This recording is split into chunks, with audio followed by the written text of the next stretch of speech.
हाँ जी, और क्या सुना तुमने ऑडिट के बारे में? सेट ऑफ होती है। तेज बोला करो ना भाई। हाँ, टफ होती है। और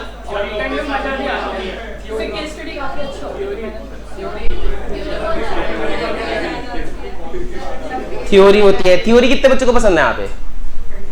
ले भाई, एक अकेला बच्चा, वो भी हाथ ऊपर करके नीचे कर लेता है, कह रहा मैं इनके साथ हुई नहीं। और बता, थ्योरी किसी को पसंद नहीं है? पढ़नी पड़ती है।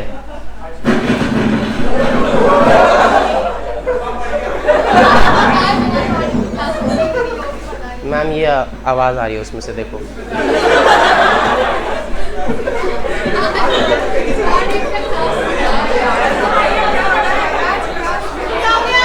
क्लास, रुक जाओ भाई, इतनी देर से बोल ही तो रहे हो, रुक जाओ 2 मिनट।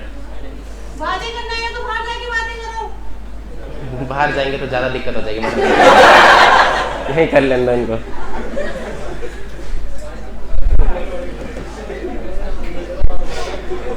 मैं तुमसे पूछ रहा हूँ ऑडिट के बारे में क्या सुना है? उसमें लिख रहा है अल्लाह अकबर बूम।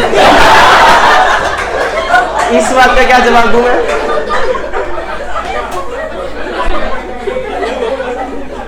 ठीक है मैम, होगा तो दोबारा बुला दूंगा मैं आपको, अभी जाओ। आवाज ठीक है, पीछे तक बच्चे बैठे हैं ना। उसने ये भी लिखा एग्जाम पास नहीं होता। और बता दो तुमने क्या क्या सुना है? एक बारी के लिए तुम्हारी सारी क्वेरीज एड्रेस कर लेना, फिर तुम्हारे दिमाग में अजीब अजीब बातें नहीं आएंगी, फिर तुम सब्जेक्ट पे फोकस कर पाओगे। बताओ तुमने क्या सुना है? मुश्किल होता होगा सुना, तुमने टफ लिख दिया। थ्योरी होता है, किसी को पसंद नहीं है, एग्जाम पास नहीं होता है। Anything else? नहीं, पर बोलो एक एक करके भाई, इतना भी तेज प्रोसेसर नहीं है मेरा। याद नहीं होता। हाँ, याद नहीं होता, रटना पड़ता है। पेज भर गया मेरा शिकायतों से, चालू क्लास करी नहीं मैंने।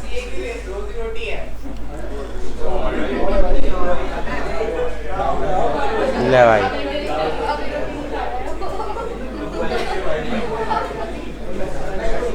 और कुछ किसी के मन में कोई बात बोल लो, हो गया? सबका हो गया?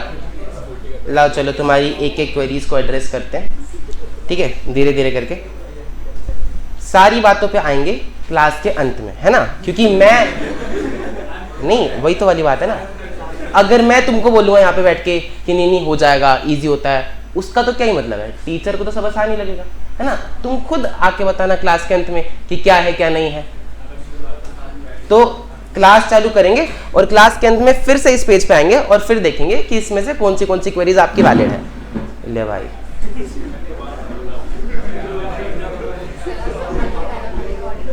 क्या कह रहे हो? क्या हो रहा भाई इसको? रुक जाओ, हेलो रुक जा, चालू कर लेने दो मेरे को क्लास, बहुत हो गया। उसने अल्लाह अकबर बूम डिलीट कर दिया।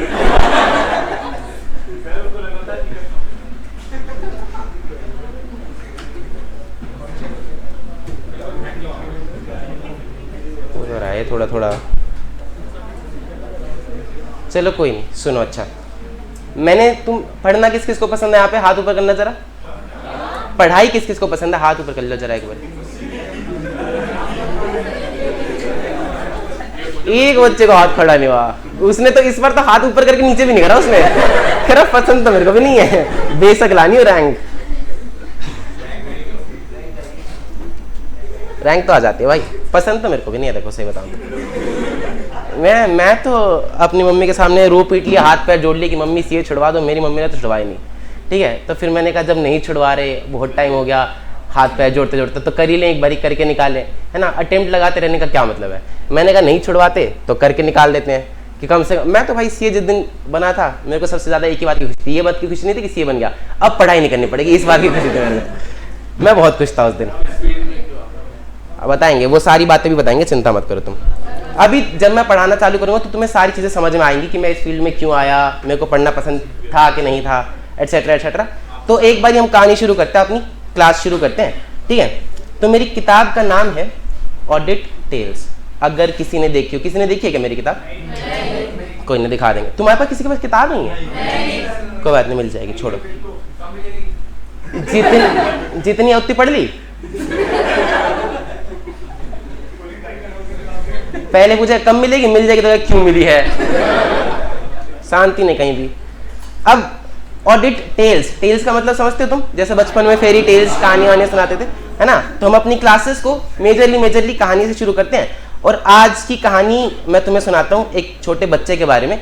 पुराने टाइम की कहानी है और सच्ची कहानी है, ऐसी नहीं है। हाँ रुक जा, मेरे को पता है तूने डेमो क्लास ले ली, रुक जा। आगे भी आएंगे सवाल, उसका जवाब दे देना। ये एक छोटा सा बच्चा था, है ना? 200 साल पुरानी कहानी है, सच्ची कहानी है। तो एक लड़का था जिसको तुम्हारी तरह या कह लो मेरी तरह पढ़ाई बिल्कुल पसंद नहीं थी। वो चाहता था कि कैसे ना कैसे करके पढ़ाई छोड़ दूं। वो तो तुम्हारी तरह सीए में था भी नहीं, वो तो स्कूल में था। और वो सोचता था कि मैं कैसे ना कैसे करके पढ़ाई छोड़ दूं, कैसे ना कैसे करके मेरे को पढ़ाई से छुटकारा मिल जाए। अब वो गया अपने पापा के पास। उसके पापा बदकिस्मती से स्कूल के हेडमास्टर थे, वो भी सरकारी स्कूल के। अब पापा के पास तुम जाओगे कि पापा पढ़ाई छोड़नी है, तो पापा क्या बोलेंगे? घर छोड़ दो। कि पारो ने कहा शराब छोड़ दो, पापा ने कहा घर छोड़ दो।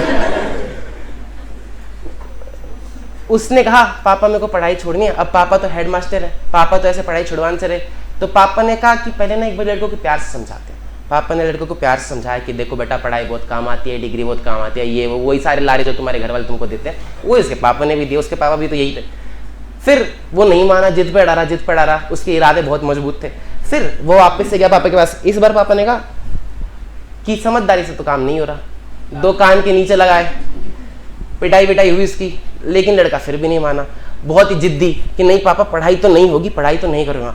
अब उसके पापा ने पूछा कि पढ़ाई नहीं करेगा तो क्या करेगा? रेडी लगाएगा? कह रहा नहीं वो पता नहीं, लेकिन मैं कुछ तो फिगर आउट कर लूँगा कि पढ़ाई नहीं करना तो क्या करना है। कह रहा पढ़ाई का मतलब क्या है?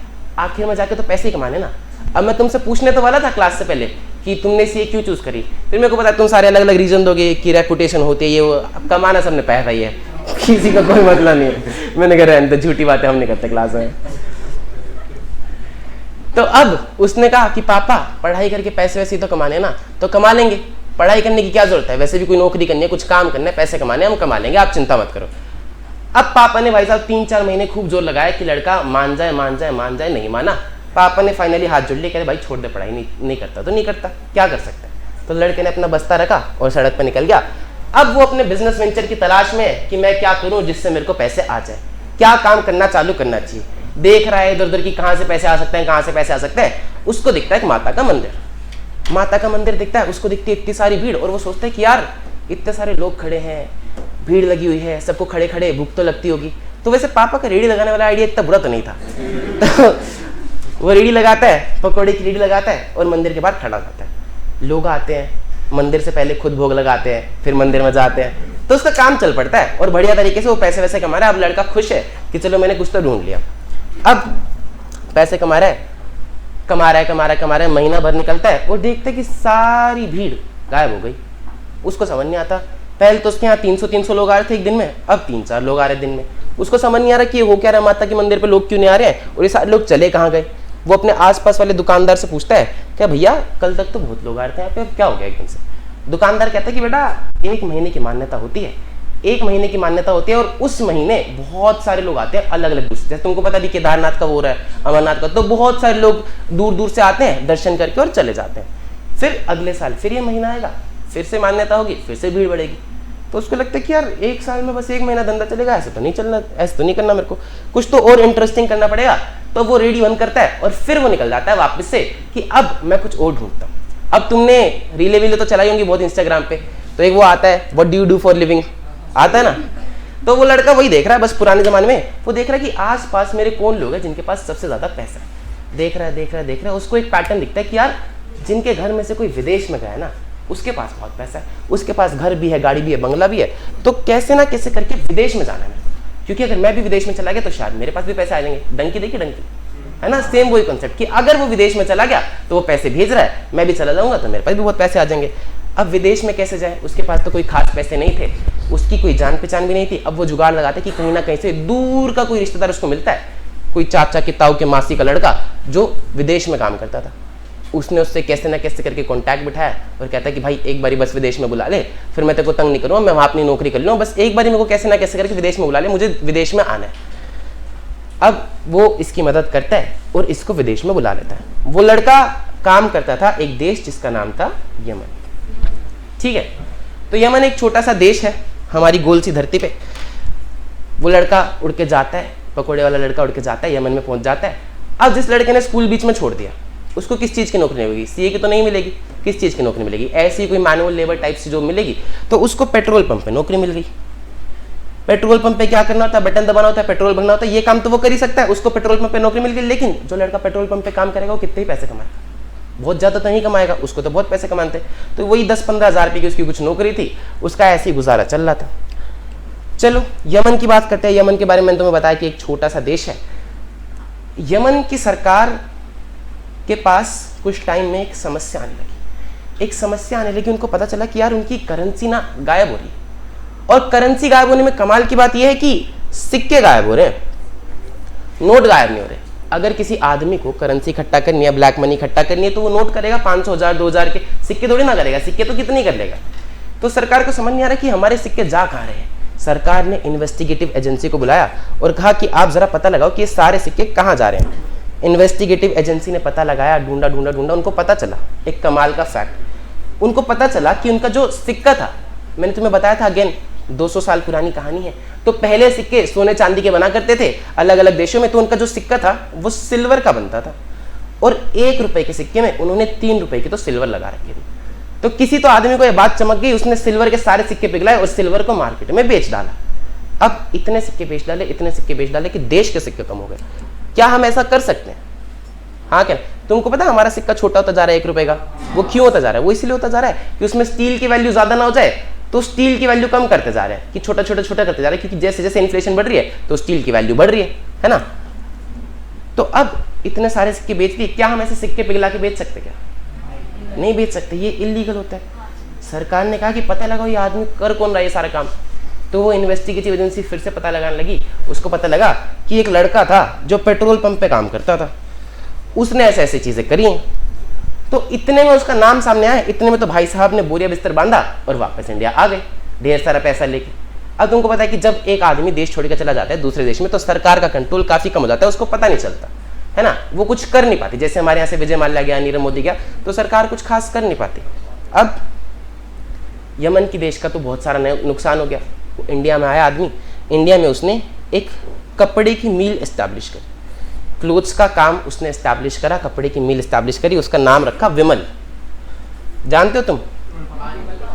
हाँ देखिए, ये क्लास के बाद वहीं जाते हो तुम कि भैया तो देना जल्दी, क्लास भी उसके बाद।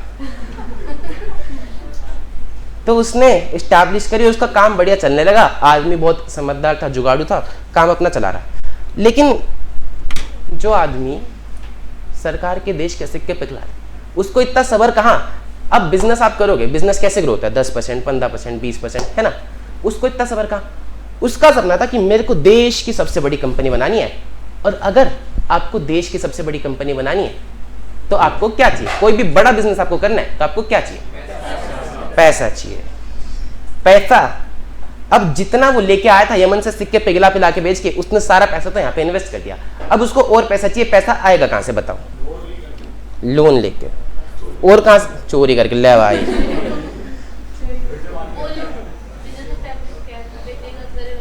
क्या क्या क्या? हाँ, मैडम कह रही है कि प्रॉफिट से कमाएगी, प्रॉफिट वापस री इन्वेस्ट करे, है ना। लेकिन वही तो मैं कह रहा हूँ ना मैडम कि उसको जल्दी ग्रो करना है, जल्दी। प्रॉफिट तो थोड़ा थोड़ा आएगा, धीरे धीरे आएगा, धीरे धीरे ग्रो होगा। तो री इन्वेस्टमेंट वाला ऑप्शन उसको पसंद नहीं आया। लोन लेने गया वो बैंक से लोन लेने गया कि बैंक जी मुझे लोन दे दो। बैंक कहता हाँ बता क्या देगा उसके बदले। कह रहा फाइनेंशियल स्टेटमेंट्स ले लो, उसके बदले लोन दे दो। फाइनेंशियल स्टेटमेंट्स देखी बैंक वाले ने, कह रहा हाँ ठीक है तेरा बिजनेस तो बढ़िया चल रहा है, तेरे को लोन मिल जाएगा, 20 लाख का लोन तेरे को दे देते हैं। अरे 20 लाख से मेरा क्या होगा? मेरा सपना तो है देश की सबसे बड़ी कंपनी बनाने का। 20 लाख से मेरा कुछ नहीं होगा, कम से कम 20-30 करोड़ को तो लोन दे रहे बाबा। बैंक कहता चल वे लंच टाइम हो रहा, चल बाद में आना। बैंक ने उसको भगा दिया। अब वो अपने फाइनेंशियल स्टेटमेंट्स लेके वापस और आ गया। तो तुम्हारा लोन वाला सिस्टम चला नहीं, उसको मजा नहीं आया। और बताओ क्या तरीका हो सकता है? पैसा जनरल पब्लिक से ले लेगा, EMI दे दे। कैसे? पुराने टाइम में स्टॉक मार्केट एग्जिस्ट नहीं करा करता था, और तुम्हारा अश्लील ग्रोवर भी एग्जिस्ट नहीं करता तो शार्क टैंक में नहीं जा सकता। और बताओ, अरे सोचो कहाँ से पैसे ला सकता? हाँ, रिलेटिव से।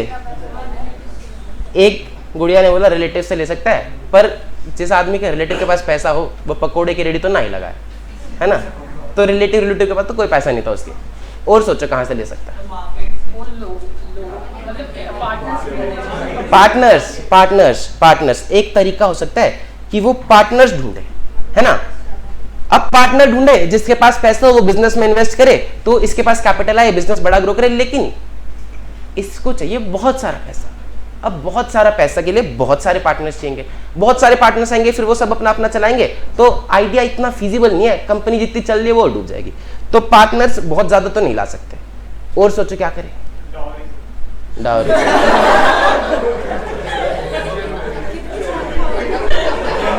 बेटा जिस हिसाब की तेरी शक्ल है देनी पड़ेगी तेरे को।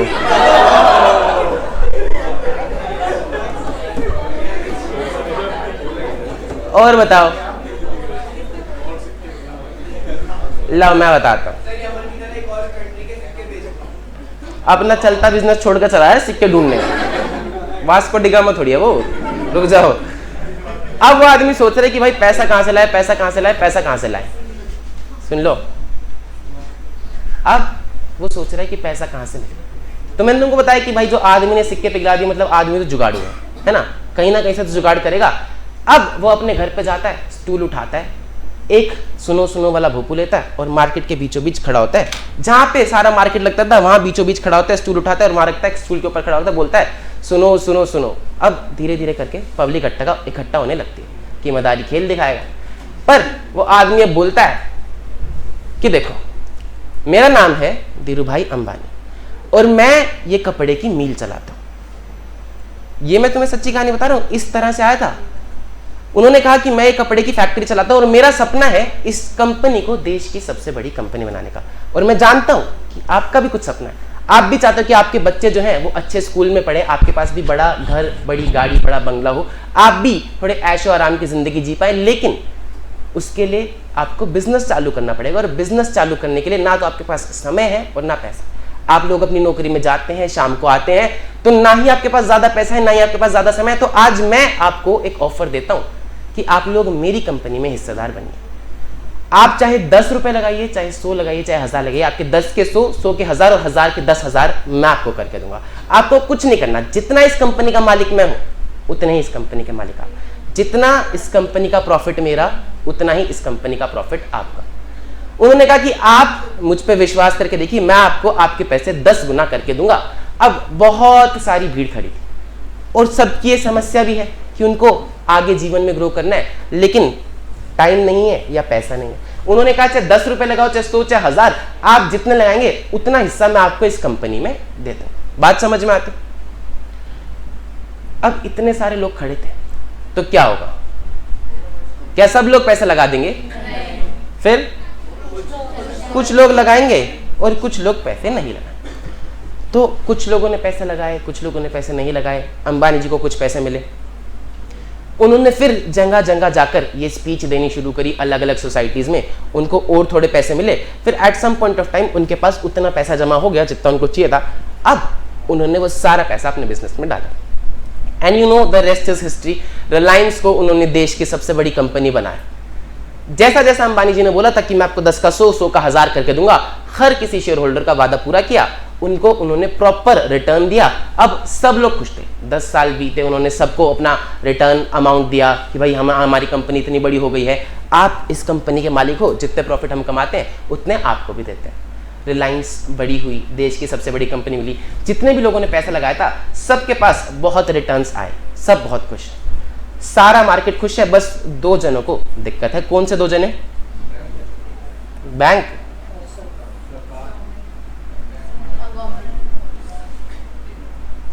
बैंक को क्या दिक्कत है भाई? बताओ क्या दिक्कत हो सकती है बैंक को? बैंक का लेना एक ना देना दो। बैंक के पास वो लोन लेने गया था, बैंक अगर उसको लोन दे भी देता तो लोन पे हम क्या वापस करते हैं? इंटरेस्ट। तो बैंक को तो फिक्स रेट ही मिलना था, चाहे वो बड़ी कंपनी करे चाहे वो छोटी कंपनी करे, तो बैंक को कोई दिक्कत नहीं है। बैंक ने उसको नहीं दे तो किसी और को दे दिया। सरकार को क्या दिक्कत है भाई, इतनी बड़ी कंपनी हो गई, टैक्स ज्यादा भरेगी तो सरकार तो खुश होगी, सरकार को क्या दिक्कत है? तुम ये बताओ कि दिक्कत किसको होनी चाहिए? लाओ, कॉम्पिटिटर्स और क्या, रिश्तेदार जिनने पैसे नहीं लगाए, है ना? Persons haven't invested. तो दो जने, उस दिन जो भीड़ खड़ी थी उसमें से कुछ लोगों ने पैसे लगाए थे, कुछ लोगों ने पैसे नहीं लगाए थे। अब उनको दिक्कत है कि यार काश हम भी पैसे लगा लेते तो आज हमारे पास भी इतना रिटर्न आता, हमारे पास भी इतना प्रॉफिट आता, हमारे भी सारे सपने पूरे होते। दूसरे कॉम्पिटिटर्स कि यार हमारे साथ तो काम करता था, सड़क पे स्टूल खड़े होकर पैसे मांग लिए और आज देश की सबसे बड़ी कंपनी बना ली, हम भी तो बना सकते थे। तो अब कॉम्पिटिटर्स चाहते हैं कि उनको मार्केट से पैसा मिले। शेयर होल्डर्स, लोग, जनता चाहती है कि वो मार्केट में पैसा इन्वेस्ट करे। तो अब डिमांड भी है, सप्लाई भी, तो क्या होगा? पिछले बैच में कह रहे इक्विलिब्रियम। इक्विलिब्रियम क्या होता है भाई? चार्ट थोड़ी बनाना है मार्केट में बैठ के कि लो भाई इक्विलिब्रियम। अब अगर मार्केट में डिमांड भी है, सप्लाई भी है, देखो कोई फालतू बात नहीं है, सारी लॉजिक वाली बात है कि ऐसे ऐसे ऐसी चीजें चलेंगी तो मार्केट में क्या सिचुएशन होगी। अब कुछ लोग हैं जो पैसे लेना चाहते हैं और कुछ लोग हैं जो पैसे लगाना चाहते हैं। तो अब नए लोग आएंगे, लोगों से पैसे मांगेंगे अपने बिजनेसेस के लिए, और नए लोग आएंगे जो उनमें इन्वेस्ट करना चाहेंगे। ठीक है, अब ऐसा हुआ, चालू हो गया, और इस तरह से आया था इंडिया का फर्स्ट आईपीओ। सड़क के बीच में खड़ा होकर अंबानी जी लेके आए थे कि मैं आपसे वादा करता हूं कि मैं आपको अपनी कंपनी की हिस्सेदारी दूंगा। तुमने एक टर्म सुनी होगी, शेयर होल्डर। क्या होता है share holder? Owner of the company. तो ये शेयर होल्डर टर्म्स कहां से आई? हम इनको पार्टनर भी बोल सकते थे। शेयर का मतलब क्या होता है? हिस्सा। कि जब आप पिज्जा मंगाते हो और आपका दोस्त बोलता है कि भाई मेरे को थोड़ा सा शेयर कर देना, तो हिस्सा मांगता है आपसे, थोड़ा सा हिस्सा मांगता है, दैट इज शेयर होल्डर, हिस्सेदार, शेयर होल्डर। बात समझ में आती? तो जितना मालिक मैं उतना ही मालिक आप। अंबानी जी ने बात कही थी। तो शेयर होल्डर्स का मतलब होता है ओनर। ठीक है जी। अब नए नए लोग आने लगे, मार्केट से पैसा उठाने लगे और अपना बिजनेस चलाने लगे। सब सही चल रहा था, कोई दिक्कत नहीं चल रही थी। फिर एक दिन आता है मार्केट में विजय माल्या। You know Vijay Mallya? तो विजय माल्या आता है, स्टूल पे खड़ा होता है और गांव वालों को बुलाता है कि सुनो गांव वालों सुनो, फिर तुम कहां अंबानी जी के चक्कर में पड़े हो? अंबानी जी क्या बेचते हैं? जमीन में से तेल निकाल के बेचते हैं, कपड़े वपड़े बेचते हैं। ये भी कोई बिजनेस है करने का? हम बेचेंगे दारू, फुल एकदम प्रॉफिट मार्जिन पे। अंबानी जी को क्या 10% बचता है, 20% बचता है, ये भी कोई बिजनेस है? हम बेचेंगे 400% के मार्जिन पे। एक बारी जो बंदा लेके जाएगा रिपीट वापस आएगा लेने, रिपीट रेट भी हमारे बिजनेस का जाता है। तो हम करेंगे लग्जरी बिजनेस। आप मेरे बिजनेस में पैसा लगाओ और अंबानी जी से भी 10 गुना ज्यादा मैं आपको पैसे लगा के दूं। अब शेयर होल्डर्स तो पहले ही किसी ऐसी अपॉर्चुनिटी की तलाश में थे कि कोई तो मिल जाए, कोई तो उनको पैसे बना के दे दे। विजय माल्या आया, उन्होंने पैसे लगाए और विजय माल्या ने बिजनेस बनाया भी। उसने किंगफिशर खड़ा किया, उसने बड़ी बड़ी bag Piper, whisky etcetera etcetera, पता नहीं बड़ी बड़ी इसने ब्रांड्स बनाई। फिर इसने बिजनेसेस को डाइवर्सिफाई भी किया। किंगफिशर एयरलाइंस खोली, इसने याच खरीदी, वो वाली कंपनीज खरीदी, बहुत सारी कंपनीज इसने खरीदी, बहुत ज्यादा बिजनेस को डाइवर्सिफाई किया और इसका बिजनेस अगेन बहुत बड़ा बहुत बड़ा बहुत बड़ा होता जाता है। और शेयर होल्डर सब बहुत खुश थे कि हमें मिल गई अंबानी जी जैसी एक और अपॉर्चुनिटी, और सब शेयर होल्डर्स खुश थे, कोई दिक्कत। लेकिन विजय माल्या कर क्या रहा था? पैसा तो बहुत कमा रहा था, लेकिन चुपचाप चुपचाप चुपचाप दूसरे देश में भेज रहा था, थोड़ा थोड़ा थोड़ा करके। फाइनेंशियल स्टेटमेंट में सब कुछ सही दिख रहा था कि हाँ हाँ इतना प्रॉफिट हो रहा है, लेकिन चुपचाप चुपचाप दूसरे देश में पैसा भेज जा रहा था। फिर एक दिन ऐसा आया कि खबर मिलती है कि विजय माल्या तो देश छोड़ के चला गया। सारे शेयर होल्डर सुबह उठे, उनको खबर मिली कि विजय माल्या देश छोड़ के चला गया, वो तो बर्बाद हो गए, उनके तो सारे पैसे विजय माल्या लेके भाग गया। अब आज से पहले तो ऐसा किसी ने किया नहीं था, लेकिन आज जब ये बात हुई, अब मुझे बताओ कि अब मार्केट में क्या होगा? अगर कोई नया बिजनेसमैन आएगा कि मेरे को पैसा दे दो मैं बिजनेस बड़ा करूंगा, तो क्या शेयर होल्डर लगा पाएंगे उस पर पैसा? लेकिन क्या वो लगाना चाहते हैं? क्या वो चाहते हैं कि मैं बिजनेस ग्रो करूं? चाहते तो हैं। तो अब शेयर होल्डर्स पैसा लगाना चाहते हैं पर वो लगा पा नहीं रहे। क्यों नहीं लगा पा रहे हैं? ट्रस्ट इश्यूज, बीच में से एक आवाज आती है ट्रस्ट इश्यूज, एकदम ऐसे दिल के करीब वाली आवाज, मैडम के बहुत दिल के करीब है शब्द। ट्रस्ट इश्यूज हो गया मार्केट में, अब किस पे पैसा लगाएं किस पे पैसा ना लगाएं समझ नहीं आ रहा। अब मैंने तुमको बताया था कि भाई पुराने टाइम की दिक्कत है, ये देखो ये रहे तुम्हारे सारे शेयर होल्डर, जैसे इनको पता चला विजय माल्या भाग गया, इनकी आंखों में आंसू दिख रहे तुम्हें, इनके दिल का दर्द दिख रहा है तुम्हें। अब ये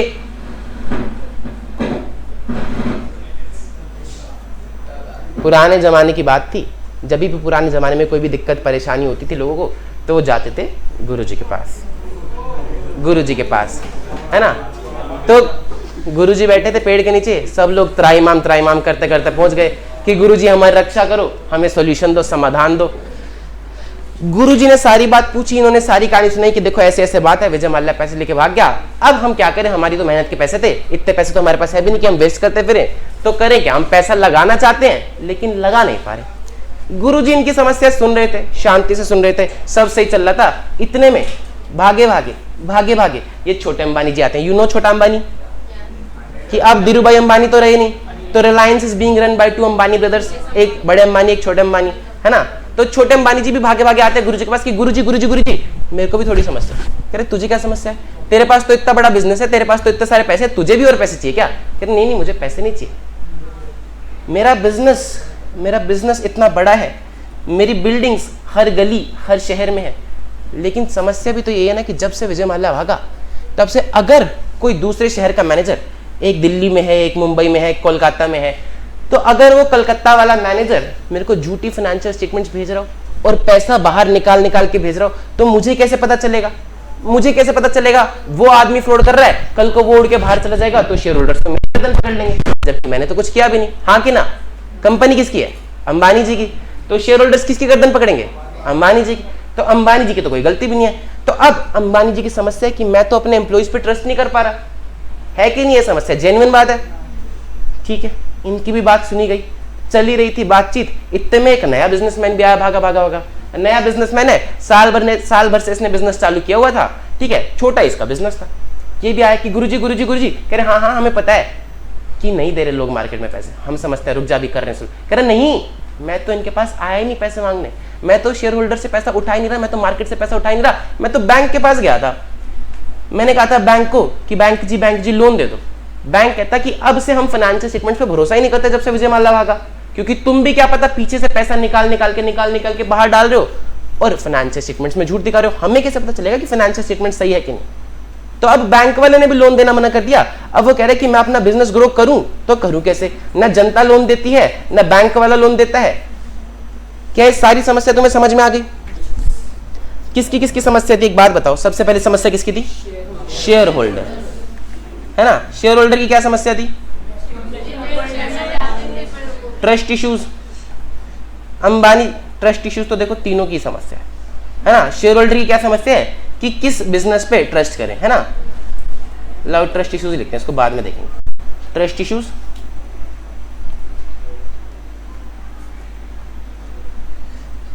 अंबानी जी आए, फिर अंबानी जी की क्या समस्या है? एम्प्लॉइज पे भरोसा नहीं कर पा रहे। नया बिजनेसमैन आया, नए बिजनेसमैन वाले पे बैंक भरोसा नहीं कर रहा, बैंक से पैसा नहीं मिल रहा। तीनों की अपनी अपनी समस्या। बताओ गुरुजी, आप लोग बताओ कि किसका क्या समाधान होना चाहिए। ऑडिट करा लो। ऑडिट क्या होता है?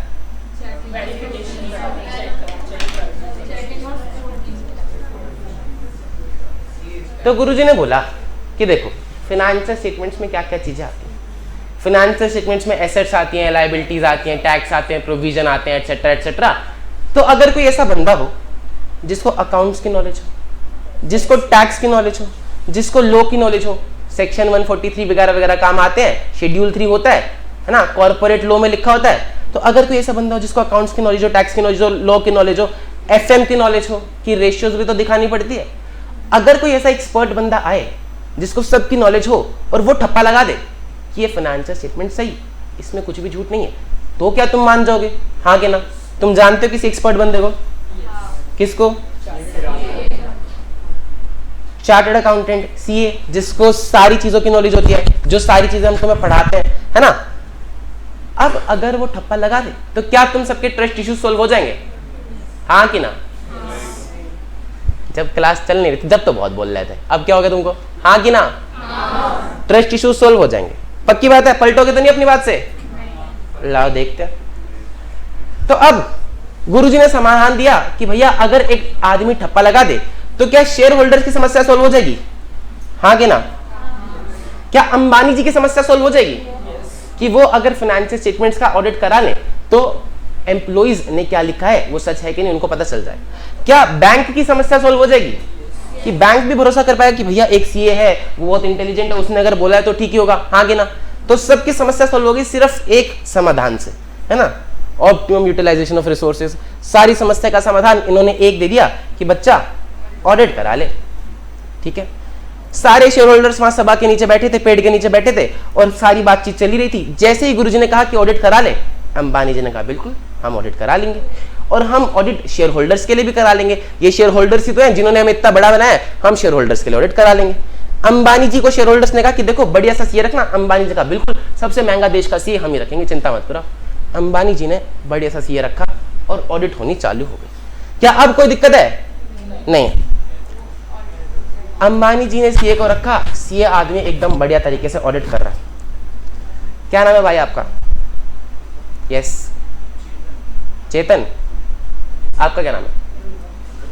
अरे कोई भी बता दो भाई, तुम्हारा क्या बायोडेटा छापना मेरे को। क्या नाम है तेरा? लव्य। तो लव्य सीए बना। अब ये लव्य नहीं रहा, ये सीए लव्य हो गया। और अब अंबानी जी ने इसको सीधा सीए बनते ही बुला लिया कि लव्य आप हमारी ऑडिट करेंगे। लव्य गया है तुम सबका प्रतिनिधि बनके कि मैं तुम सबका रक्षक हूं, मैं तुम्हें बताऊंगा कि अंबानी जी ने कुछ गलत तो नहीं करा हुआ। ये सारी ऑडिटेड, ये सारी फाइनेंशियल स्टेटमेंट चेक कर रहा है, एक एक चीज ईमानदारी से कर रहा है। लड़का एकदम बहुत मेहनती, दिन रात काम कर रहा है।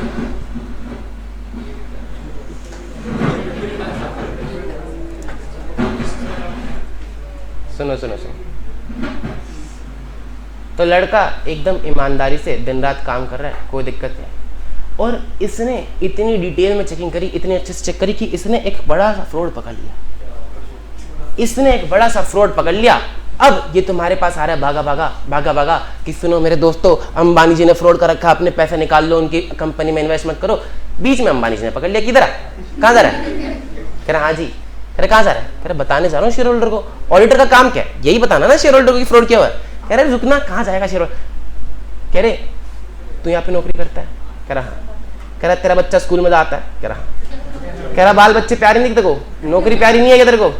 देख कल ही निकाल दूँ मैं तेरे को अगर तू फालतू बात करेगा मेरे साथ। तू क्या शेयर होल्डर के चक्कर में ला, तेरी दोस्त थाईलैंड की टिकट कराते जा घूम के, चल मौज ले चल।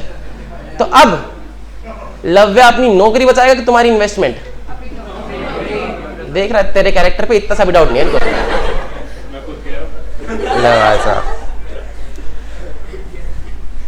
तो अब अंबानी जी ने तो सीए को रख लिया था कि नहीं रख लिया था? वो आदमी ऑडिट भी कर रहा था, उसने फ्रॉड भी पकड़ लिया, लेकिन स्टिल तुमको तो बताया नहीं। तो अब क्या तुम ऐसे सीए पे भरोसा कर पाओगे? अंबानी जी पे तो बहुत पैसा है, वो तो खरीद लेंगे। तो तुम्हारे तो ट्रस्ट इश्यूज वहीं के वहीं आ गए कि तुम कहते कि सीए अगर आए और साइन कर दे। अब लव्य तो साइन करने को तैयार है, लेकिन तुम्हारे तो ट्रस्ट इश्यूज सॉल्व ही नहीं हो रहे। अब बताओ क्या करा जाए? क्या नफरा नफरा नफरा हमारे सिलेबस में कुछ नहीं, आई सही की बहुत लड़ाई है। सुन लो, तो इंडिपेंडेंट का क्या मतलब होता है? Mice I want to be a strong independent women. क्या मतलब होता है इंडिपेंडेंट का? हाँ, आईसीआई की तरफ से काम करे। आईसीआई से अपने तो काम होते नहीं है, ऑडिटर आईसीआई की तरफ से काम करे। अच्छा सुनो, अगर कंपनी हायर करेगी सीए को तो दिक्कत है। कंपनी का मालिक उसको थोड़े पैसे का लालच देगा, नौकरी की धमकी देगा, तो सीए आखिर में मान ही जाएगा कि भैया ठीक है जो आप बोलोगे मैं वो साइन कर देता हूँ। तो हमने बोला, हाँ हमने बोला कि अगर सीए कंपनी का आदमी ना हो, कोई बाहर का आदमी हो, तो बाहर का आदमी मतलब कि अगर एक सीए फर्म है जिसके पास 50 क्लाइंट है, जिसके पास टाटा भी है, जिसके पास रिलायंस भी है, जिसके पास अडानी भी है, जिसके पास और भी 50 कंपनी है, तो अब उसको अगर अंबानी जी बोलेंगे कि भाई तू मेरी ऑडिट, मैं अगर ऐसे बताएगा तो मैं तेरे को अगली बार से ऑडिट नहीं दूंगा, तो वो क्या बोलेगा कि भाई मत देना, क्योंकि मेरे पास तो और भी 50 क्लाइंट है, मैं अपना नाम तेरी वजह से थोड़ी ना खराब करूँगा। हाँ कि ना? अब डेलॉइट करता है रिलायंस का ऑडिट। तो डेलॉइट अपना नाम रिलायंस की वजह से तो खराब नहीं करेगा, उसके पास तो और भी 50 तरीके के बड़े बड़े क्लाइंट्स हैं, है ना। तो अगर एक ऐसा सीईओ हो जो कंपनी का आदमी ना हो के बाहर का आदमी हो, जिसको हम बोल देते हैं इंडिपेंडेंट, तो क्या आपके ट्रस्ट इश्यू सोल्व हो जाएंगे? हाँ क्या ना, ट्रस्ट इश्यू सोल्व हो जाएंगे। तो आपके शेयर होल्डर्स के भी ट्रस्ट इश्यू सोल्व हो जाएंगे, कंपनी पे वो भरोसा कर पाएंगे। अंबानी जी के भी ट्रस्ट इश्यू सोल्व हो पाएंगे। नया बिजनेसमैन आया था कि बैंक वाला मेरे को लोन नहीं देता, उसके भी ट्रस्ट इश्यू सोल्व हो जाएंगे। हाँ कि ना। लाओ जरा एक बार तुमको टॉपिक पढ़ा के देखते हैं। टॉपिक का नाम है benefits of audit and why audit is needed. अब तुम्हें पता चलता है कि ऑडिट की जरूरत क्यों पड़ी, क्योंकि मार्केट में क्या आ गए थे, क्या आ गए थे, तेज बोल लो, मार्केट में क्या आ गए थे, ट्रस्ट इश्यूज। मार्केट में आ गए थे ट्रस्ट इश्यू। अच्छा, बाहर जाके ये मत बोलना कि विजय माल्या भाग गया था ऑडिट करानी पड़ गई, नहीं। ऑडिट इसीलिए करानी पड़ी क्योंकि हमें मैनेजमेंट पे भरोसा नहीं हो पा रहा था, है ना। विजय माल्या तो भाग गया, चलो बिजनेस डूब गया, अब अगला बिजनेस वाला आ रहा है तो हम मैनेजमेंट पे भरोसा नहीं कर पा रहे, इसीलिए ऑडिट हमें करानी पड़ रही। तो हमें ट्रस्ट इश्यूज है, मैनेजमेंट पे भरोसा नहीं है, इसलिए हम ऑडिट कराते हैं। और ऑडिट से क्या क्या फायदा होता है? अच्छा एक बात बताओ, पहले ऑडिटर को ट्रस्ट इश्यूज थे, लेकिन जब ऑडिटर आएगा, टप्पा लगाएगा, तो उनको कॉन्फिडेंस आएगा कि नहीं आएगा? तो पहला बेनिफिट है ऑडिट का, it gives confidence to the users of information. Confidence देता है कि जिस इंफॉर्मेशन पे वो रिलाई कर रहे हैं वो क्वालिटेटिव है, क्वालिटी वाली है। एक इंफॉर्मेशन कब क्वालिटी वाली होती है? जिसमें गलतियां होती हैं कि जिसमें गलतियां नहीं होती हैं? तो सीए चेक करेगा तो गलतियां होंगी कि नहीं होंगी? नहीं होंगी।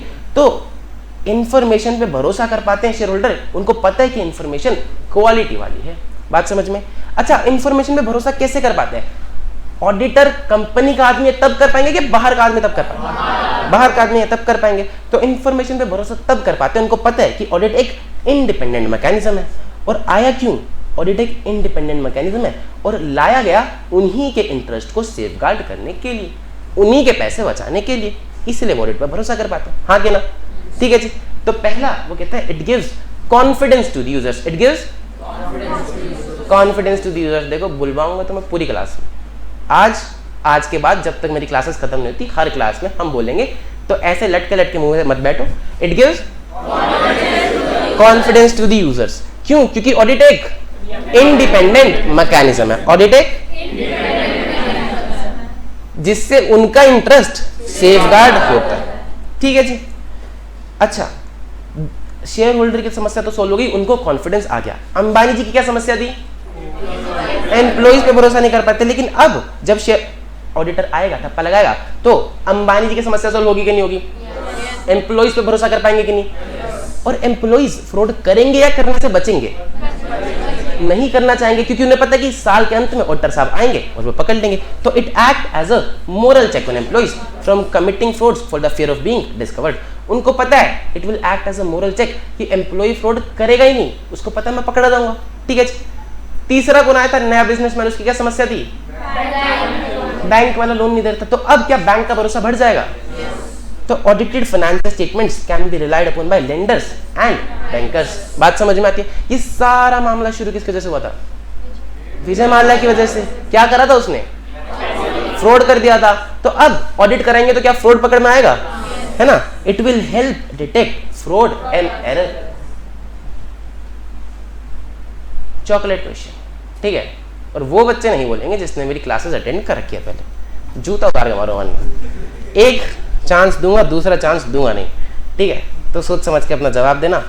तुम मुझे बताओ कि कहानी में सबसे पहले नुकसान किसका हुआ था? Share holder. सारी क्लास ने हाँ दूसरे चांस में नहीं कहा था, एक चांस कहा था मैंने। तो सबसे पहले नुकसान हुआ था सरकार का। सरकार के भाई साहब सिक्के पिघला दिए थे। तो अब ये सारी सभा बैठी थी पेड़ के नीचे, गुरुजी कहते कि बच्चा ऑडिट करा ले। अंबानी जी खुश हो रहे थे, शेयर होल्डर खुश हो रहे थे, नया बिजनेसमैन खुश हो रहा था। इनको देख देख के सरकार भी खुश हो रही थी। सरकार को क्या फायदा ऑडिट कराने से? टैक्स। कि अब कंपनी पहले तो छुपा लेती, अपना प्रॉफिट कम दिखा लेती, टैक्स कम भरती, लेकिन अब जब सीए लगाएगा सप्पा तो वो कम नहीं दिखा पाएगी, उसको पूरा टैक्स भरना पड़ेगा। तो सरकार भी खुश हो रही थी। क्यों? क्योंकि it will now audited financial statement are helpful to government authorities for determining tax liabilities. अच्छा, क्या जरूरी है क्या कि हमेशा फ्रॉड ही हो? क्या इंसान गलती भी कर सकता है? क्या तुम गलती करते हो? क्या बैलेंस शीट कभी टैली होती है? तो तुमसे नहीं होती, तुम ही सीए बनोगे, आगे भी नहीं होगी, तो तुम्हें वही पकड़नी है। तो जरूरी नहीं है कि फ्रॉड ही फ्रॉड हो, अगर फ्रॉड नहीं भी है तो गलतियां भी पॉइंट आउट करी जा सकती हैं। It will be useful in Poynting out deficiencies. बात समझ में आती है? बेनिफिट्स ऑफ ऑडिट समझ में आ गए, कहानी से सारी चीजें रिलेट हो गई, सब कोई दिक्कत परेशानी तो नहीं। लाओ जरा एक बार इसको पूरा पढ़ के देखते हैं। तुम्हारे पास किताबें क्यों नहीं है मेरे को पता नहीं, होनी चाहिए पर तुम्हारे पास किताबें। वो तो मेरे को पता ही है, सारी क्लास तो घर पे नहीं भूल के आएगी, मिली ही नहीं है। देखो जी, बेनिफिट्स ऑफ ऑडिट हम पढ़ने जा रहे हैं। पहले बोलता है audited accounts provide high quality information. अब तुम्हें समझ में आता है हाई क्वालिटी इन्फॉर्मेशन का मतलब कि जिस इन्फॉर्मेशन में गलतियां नहीं है। अब सीए ने चेक करी तो गलतियां कहां से होंगी? It gives confidence to the users of information on which they are relying is qualitative, and it is the outcome of an exercise carried out by following auditing standards recognized globally. Auditing standards क्या होता है तुम्हें पता है? हाँ, फिर fees काहे दे रहे हो मेरे को? क्या होते हैं? ऑडिटिंग स्टैंडर्ड तो एएस बना।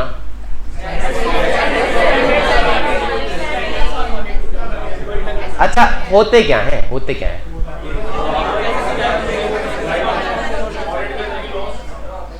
अब्बा डब्बा जब्बा कुछ समझ में आया है? एक एक करके बोला करो, क्या होता है? ऑडिट करने के लॉ। अच्छा अच्छा अच्छा अच्छा, एक मिनट। वो पीछे ऐसे दिख रहा तुमको? ये दिख रहा है जिससे माइक में आवाज आ रही है। ये मार्केट में लेके जाएंगे तो कितने का बिकेगा ये? 100 रुपए का। और कोई बोली लगाना चाहेगा? मैडम कितने का बिकेगा? 2 रुपए का।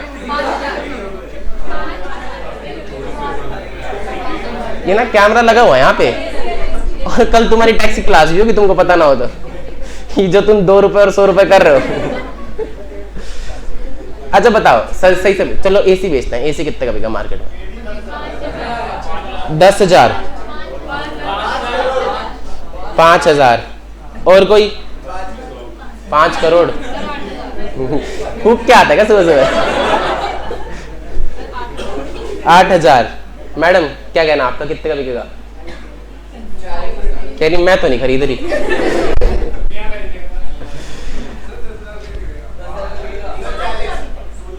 हाँ 16 रुक जाओ। अच्छा छोड़ो, एसी को छोड़ो। अकाउंटिंग, अकाउंट्स तो सबने पढ़ाई, बैलेंस शीट तो सबको बनानी आती है शेड्यूल 3 के हिसाब से। तो बैलेंस शीट में सबसे ऊपर क्या आता है? Equity liabilities. उसके नीचे देखो, मैं तुमसे इतना मुश्किल सवाल पूछा तो तुम सबने एक सुर में जवाब दिया कि equity liability, share capital, share holder fund.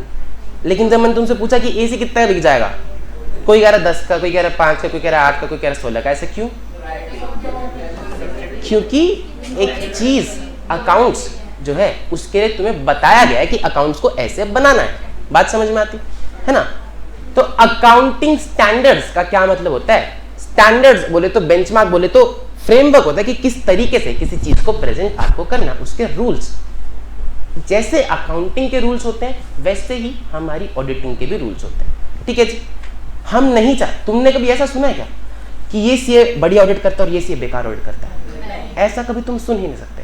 क्यों? क्योंकि हम अपनी मर्जी से ऑडिट करते ही नहीं है, हम करते हैं स्टैंडर्ड्स के हिसाब से।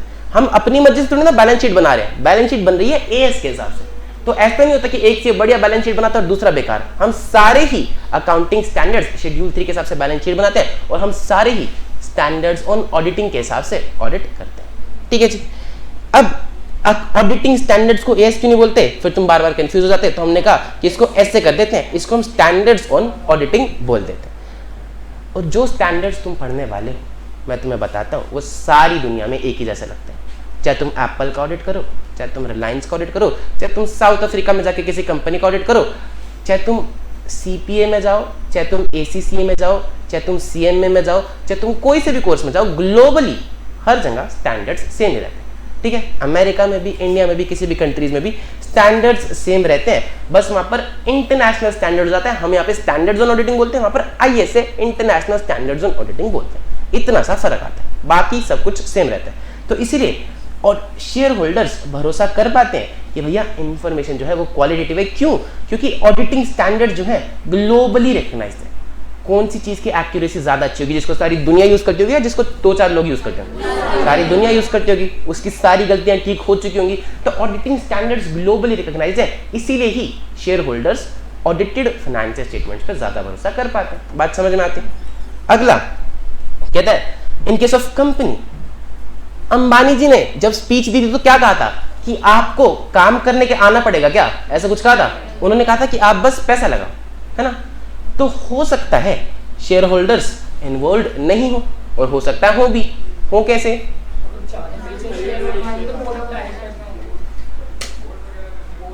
अंबानी जी के नीचे कितने लोग काम करते हैं? बहुत सारे, 3 से 3.5 लाख लोग काम करते हैं। तो क्या उनमें से कोई रिलायंस का शेयर नहीं खरीद सकता? क्या खरीद सकता है। तो वो काम कर रहा था और वो शेयर होल्डर भी बन गया। तो ये कहता है कि शेयर होल्डर्स मे और may not be involve in the daily affairs of company. Financial statements कौन बनाता है? मैनेजमेंट बनाती है। मैनेजमेंट कौन होती है? बोर्ड ऑफ डायरेक्टर्स, ठीक है। जो कंपनी की देखरेख, कंपनी का जिम्मा जिनके हाथों में होता है वो मैनेजमेंट होती है। तो फाइनेंशियल स्टेटमेंट्स मैनेजमेंट बनाती है, जिसमें डायरेक्टर्स आते हैं। एज ओनर कौन होता है कंपनी का? पैसा किसने लगाया? शेयर होल्डर्स ने। Owners, shareholders are the owner of company. They need an independent mechanism so that financial statement is qualitative and reliable. उनको एक ऐसा मैकेनिज्म चाहिए जो कंपनी का नहीं, इंडिपेंडेंट हो, जो बढ़िया क्वालिटी वाला काम करे और जिस पे भरोसा किया जा सके। Hence their interest is safeguarded by audit. वो भी हम आगे पढ़ेंगे। सीए से ऐसे गलती नहीं होती है, क्योंकि हम जो चीज़ें करते हैं उसका भी रिव्यू होता है ऊपर जाके। ऐसे ही नहीं कि मैं गया और मैंने सब कुछ देख लिया और मैंने आगे कर दिया। पूरी टीम होती है, उसका पार्टनर रिव्यू होता है, फिर क्वालिटी रिव्यू होता है, तब जाके कोई ऑडिट रिपोर्ट इशू करी जाती है।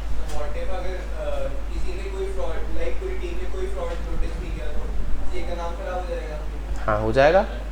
देखो देखो देखो देखो देखो, अगर 2 तरीके हो सकते हैं।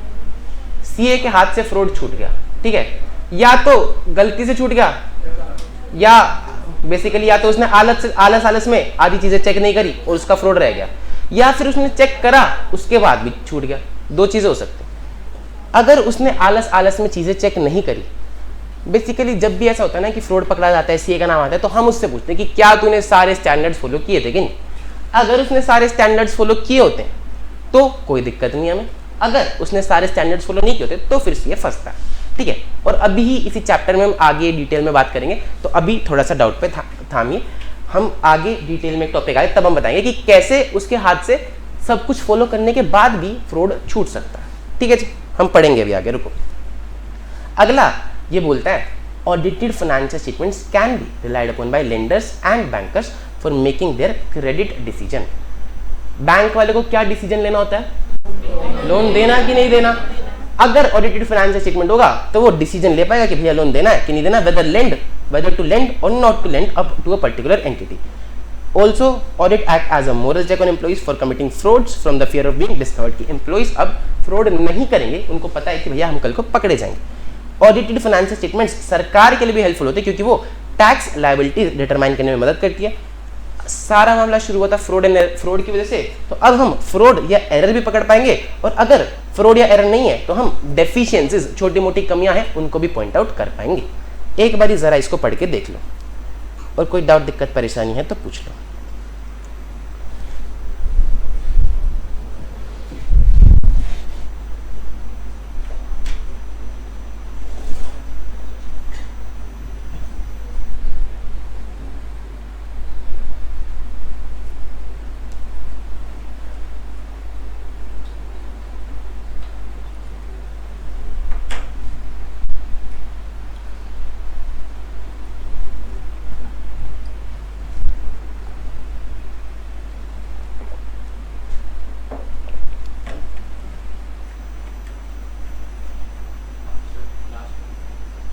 An audit reviews existence and operation of various controls operating in an entity.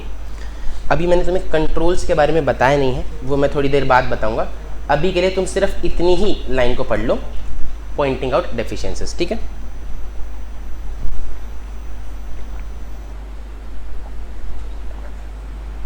पढ़ लिया? पढ़े आगे।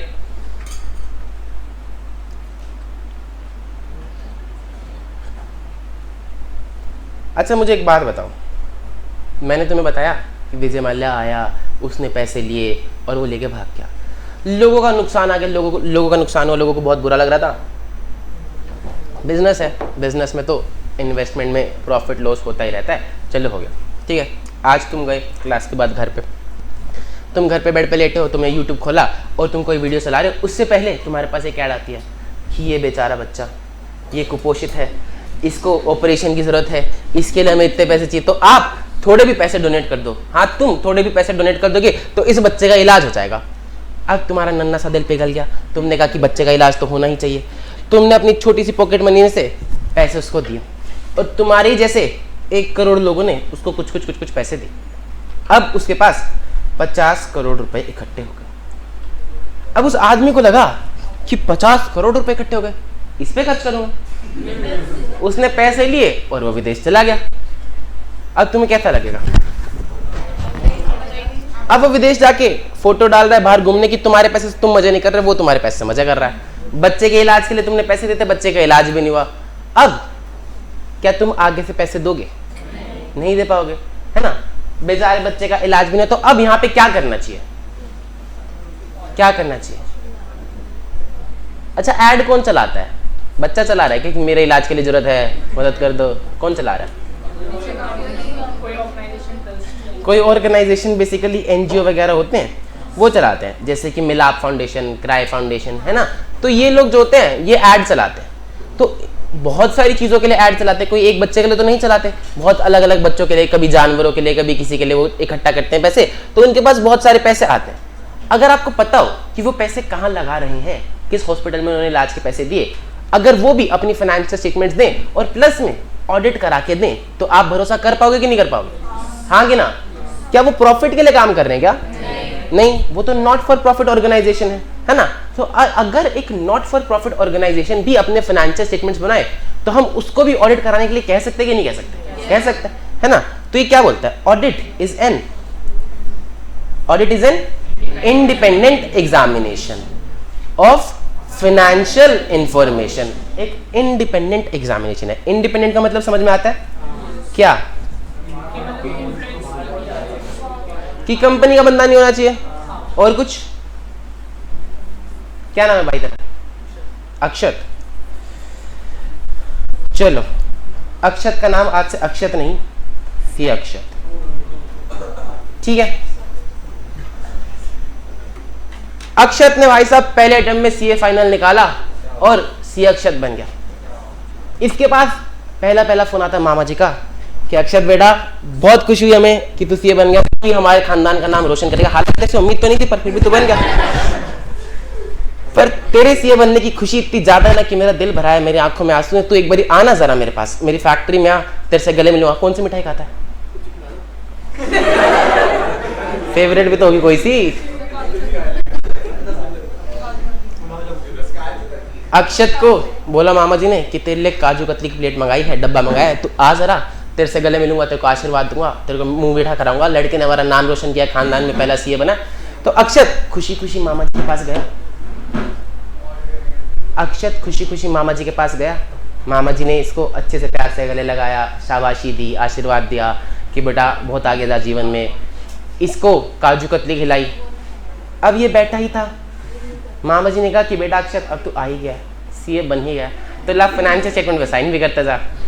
अक्षत कह रहा कैसी बात कर रहे हो मामा जी? बिल्कुल कर देंगे, आप ही का तो आशीर्वाद है कि आज मैं सीए बनाऊं।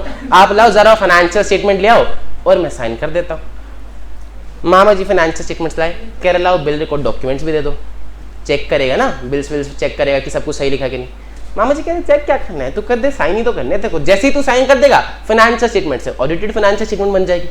अक्षत कह रहे मामा जी हमने सीए करी है तो हमें पढ़ाया जाता है कि ऐसे ऐसे चेकिंग करनी है और फिर ही हम साइन कर सकते हैं, अदरवाइज ऐसे साइन नहीं कर सकते। मामा जी कह रहे तू मेरी फाइनेंशियल स्टेटमेंट चेक करेगा। मामा जी ने फ़ोन उठाया और किसको मिलाएंगे? अपनी बहन को मिलाएंगे कि सुन रही है ये तेरा लड़का क्या बोल रहा है, कह रहा है कि मेरी फाइनेंशियल स्टेटमेंट चेक करेगा, और इतना बोल के इसके कान पे फ़ोन लगा दिया। अब मम्मी कह रही कि इस दिन के लिए तुझको पैदा किया था, अब तू मेरे भाई की फाइनेंशियल स्टेटमेंट चेक करेगा, जैसा वो बोल रहे हैं वैसा साइन करके आ, वरना रात को घर मत आ जियो, फिर कुछ भी खाने को नहीं मिलेगा। अब अक्षत क्या करेगा भाई? हैं? तब भी चेक करेगा? किस क्या लगता है कि अक्षय तब चेक करेगा कि नहीं करेगा? किसको लगता है कि चेक करेगा? अकेला तेरा याद खड़ा हो रहा है। तो अब हालांकि अक्षत तो कंपनी का आदमी नहीं था, उसको तो लालच भी नहीं दिया, नौकरी की धमकी भी नहीं दी, पर फिर भी अक्षत तो साइन करने के लिए तैयार है। बात समझ में आ रही? तो अब इंडिपेंडेंट का मतलब क्या है? इंडिपेंडेंट का मतलब खाली ये नहीं कि कंपनी का आदमी होना चाहिए। इंडिपेंडेंट का मतलब free from any influence, free from any बायस होना चाहिए। इन्फ्लुएंस या बायस किसी भी तरीके का, आप किसी कंपनी का ऑडिट करने गए, वहां पे आपकी बीवी जो है डायरेक्टर है, तो क्या आप उस कंपनी का ऑडिट कर सकते हो? क्यों नहीं कर सकते? रिलेटेड पार्टी रट्टा तो मार लिया लेकिन वो कानून में क्यों लिखा है कि रिलेटेड पार्टी का ऑडिट नहीं कर सकते? क्योंकि इंडिपेंडेंस अफेक्ट होती है। बात समझ में आती है? ठीक है, तो इसीलिए आप कोई भी ऐसी ऑडिट एक्सेप्ट कर ही नहीं सकते। अच्छा सुनो, चलो मामा जी भाई साहब अक्षत के बहुत ईमानदार आदमी। अक्षत ने कहा कि मामा जी लाओ बिल्स रिकॉर्ड्स डॉक्यूमेंट्स दे दो। मामा जी ने सारे बिल्स रिकॉर्ड्स डॉक्यूमेंट दे दिए। अक्षत भी हमारा भाई बहुत मेहनती, अक्षत ने एक एक एंट्री चेक करी, हर एक चीज ईमानदारी से चेक करी। अक्षत ने दिन रात काम किया और 2 महीने बाद बताया कि मामा जी आपकी पूरी फाइनेंशियल स्टेटमेंट सही है। हो सकती कि नहीं हो सकती? जरूरी थोड़ी अक्षत का मामा तो फ्रॉड ही करेगा, शकुनी मामा थोड़ी है। तो अब फाइनेंशियल स्टेटमेंट भी सही थी, अक्षत ने भी सब कुछ चेक किया, एकदम पूरी मेहनत की और अक्षत ने साइन करके दे दिया कि फाइनेंशियल स्टेटमेंट सही है। अक्षत बाहर निकला, अक्षत ने लोगों को बताया कि मामा जी की फाइनेंशियल स्टेटमेंट चेक करिए, एकदम सही है, कोई दिक्कत नहीं। कह रहा है हमको पहले ही पता तूने क्या साइन करके देना था, तूने तो यही लिखना, तेरा मामा है तो यही साइन करके देगा फाइनेंशियल स्टेटमेंट सही है कि नहीं। तो अक्षत तो बहुत ईमानदार था, लेकिन तुम लोग मान जाओगे कि अक्षत ने सब कुछ चेक किया है, मामा जी के इन्फ्लुएंस में नहीं आया? मानोगे ही नहीं। तो ट्रस्ट इश्यूज फिर वहीं के वहीं रहे, है ना।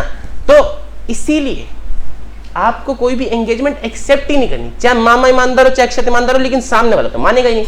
और पूरा पॉइंट यही था कि शेयर होल्डर्स का ट्रस्ट इश्यूज हमें सॉल्व करना है, वापस लाना है ना। तो ऐसी कोई भी एंगेजमेंट हम एक्सेप्ट करते ही नहीं जहां पे बायस हो, जहां पे इन्फ्लुएंस हो। इंडिपेंडेंस का मतलब क्या होता है? Judgment of a person is not subordinate to the wishes और डायरेक्शन ऑफ अनदर पर्सन।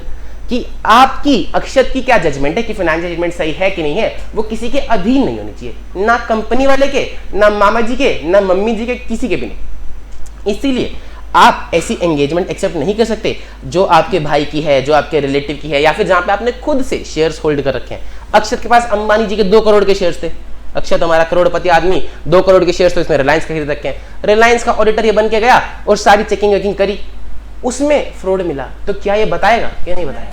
क्योंकि अगर बताएगा तो इसके खुद के शेयर्स की वैल्यू गिर जाएगी, है ना, तो ये बताएगा ही नहीं। तो इंडिपेंडेंस का मतलब आपको कोई भी ऐसी एंगेजमेंट लेनी ही नहीं जहां पे आपकी जजमेंट इन्फ्लुएंस हो सके बाहर की किसी चीज से। बात समझ में आती है? हाँ कि ना? तो बोल लो हाँ कि ना। Audit is an independent examination. देखो सारी क्लासेस में ऐसे चलेगा, कुछ चीजें मैं बोलूँ बाकी का तुम पूरा करोगे। ऑडिट इज एन, तो अब तुमको इंडिपेंडेंट का मतलब पता है, तुमको एग्जामिनेशन का मतलब पता है, चेक करना, है ना। एग्जामिनेशन किस चीज का करते हैं हम? Financial information of an entity का मतलब कंपनी नहीं लिखा है, कंपनी नहीं लिखा है, एंटिटी में कुछ भी आता है, चाहे पार्टनरशिप, चाहे प्रोप्राइटरशिप, चाहे एलएलपी, चाहे company, everything and anything will come under entity. इसीलिए यहां पर इन्होंने कंपनी नहीं लिखा है, ठीक है। चाहे प्रॉफिट वाली हो, खाली प्रॉफिट वाली का कराते हैं क्या ऑडिट? नॉट प्रॉफिट का भी करा सकते हैं, वेदर प्रॉफिट ओरिएंटेड और not, and irrespective of its size और लीगल फॉर्म।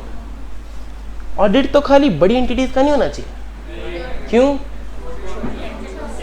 हमने कहानी में सुना था, नया बिजनेसमैन आया था, बैंक से उसको लोन चाहिए था, तो उसने भी ऑडिट करा ही ना। तो छोटी एंटिटीज का भी ऑडिट होता है, ठीक है, अपनी रिक्वायरमेंट्स के हिसाब से वो ऑडिट कराती है। लीगल फॉर्म का क्या मतलब है?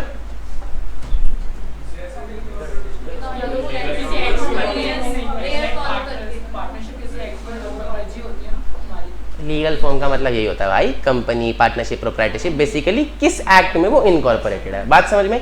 मैं तो बस ये बताया था कि यहाँ पे एंटिटी क्यों आया, कंपनी नहीं आया, इसलिए आया क्योंकि कोई भी लीगल फॉर्म वाली एंटिटी हो सकती है।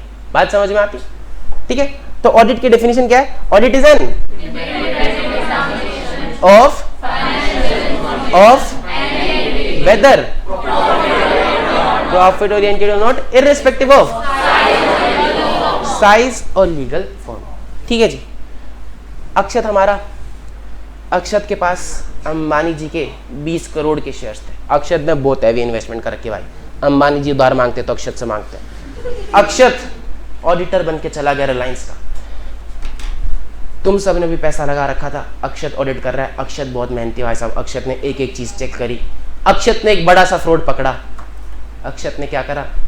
फ्रॉड का पता लगने से पहले अपने सारे शेयर्स बेचे और अब खुद जाके गोवा में चिल कर रहा है।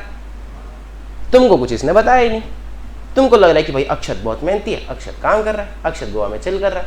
फिर एक दिन न्यूज आती है, तुमको पता लगता है कि भैया अंबानी जी ने 1000 करोड़ का फ्रॉड कर दिया और तुम्हारे सारे पैसे डूब गए।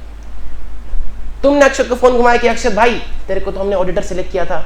अक्षत कह रहा हाँ हाँ, तू चेकिंग नहीं कर रहा था? कह रहा कर रहा था। तेरे को फ्रॉड नहीं पता चला? कह रहा पता चला था। कह रहा फिर? कह रहा तो मैंने अपने शेयर बेच दिए। तो ऐसा चलेगा क्या? नहीं चलेगा।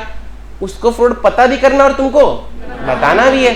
तो ऑडिट हम क्यों करते हैं? When such an examination is conducted with a view to expressing an opinion thereon.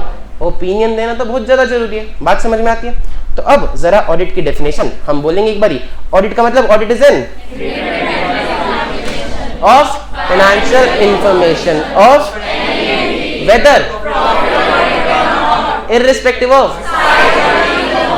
when such an examination is conducted with a view to expressing an opinion thereon. देखो जी,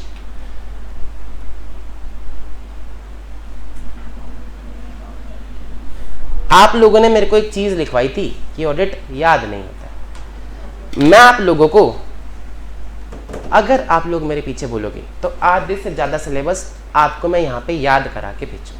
ठीक है, वो मेरा काम है, कैसे कराना वो मुझे आता है, मैं पिछले बैचेस में करा चुका हूँ, लेकिन उसके लिए आपको मेरा साथ देना पड़ेगा, आपको बोलना पड़ेगा। अब यहाँ पर 50 से ज्यादा बच्चे बैठे हैं, तो मेरे को नहीं दिख रहा कि कौन सा बच्चा बोल रहा है और कौन सा बच्चा नहीं बोल रहा।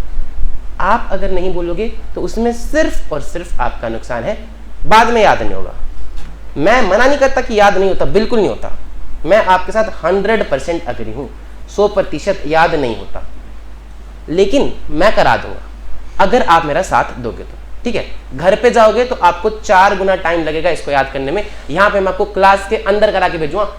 आज की क्लास, कल की क्लास, एक चैप्टर, दूसरा चैप्टर, तीसरा चैप्टर, आपको दिखेगा खुद कि हमें सारी चीजें आती हैं, मुंह जबानी याद है। ठीक है, और ये पेज हम वापस तीन चैप्टर के बाद वापस पलट के देख लेंगे और तुम्हारे डाउट्स पूछ लेंगे तुमसे कि अब बता दो याद होता है कि नहीं होता। ठीक है, लेकिन बस उसके लिए आपको ये करना पड़ेगा कि आपको मेरा साथ देना पड़ेगा। मेरे को पता है कि मेजरली क्लास बोल लेगी, लेकिन मैं बस उन बच्चों के लिए बात बता रहा हूँ जो कुछ बच्चे बीच में बैठ के नहीं बोलेंगे कि ठीक है ना, तो बात हमने पैसे भी हम दिए, बोले भी हम, ये ऐसे थोड़ी होता। तो ऐसा मत करना, है ना। Meaning and nature of audit. Audit is N independent examination of financial information of any entity, whether irrespective of when such an examination is conducted with a view to expressing an opinion thereon. ठीक है जी, अब आपको independence का मतलब पता है ना। आपको पता है कि हम एनजीओ का, चैरिटेबल ट्रस्ट का भी करा सकते हैं, छोटी एंटिटी हो, बड़ी एंटिटी हो, सबसे बड़ी एंटिटी हो, सबका करा सकते हैं। प्रोप्राइटरशिप फर्म हो, पार्टनरशिप फर्म हो, एलएलपी हो, प्राइवेट कंपनी, पब्लिक कंपनी, सबका करा सकते हैं। और पर्पस क्या है? ओपिनियन एक्सप्रेस करना। ठीक है जी, ये जो ब्लू वाली चीजें हैं ये इसीलिए डाली गई हैं ताकि आप इनको ज्यादा ना याद करो, इन पे ज्यादा टाइम ना लगाओ। एग्जाम से पहले आपके पास 1.5 दिन होता है, आपको आज ही पता है कि एग्जाम से पहले आपके पास 1.5 दिन होता है, तो आपको अपने सिलेबस को कम करना पड़ेगा। 1.5 दिन में 5000 पेज तो रिवाइज नहीं कर सकते। कर सकते हो क्या? नहीं कर सकते। तो आपको उतना सिलेबस कम करना पड़ेगा कि जितना आप 1.5 दिन में रिवाइज कर पाओ। इसलिए मैंने आपकी बुक में ब्लू वाली चीजें डाली हैं जो आपको पढ़नी तो है, समझनी है क्लास में, बस घर पे जाके याद नहीं करनी, उन पे टाइम लगाना, इनसे क्वेश्चन नहीं आता। बात समझ में? ठीक है जी। अगला टॉपिक है हमारा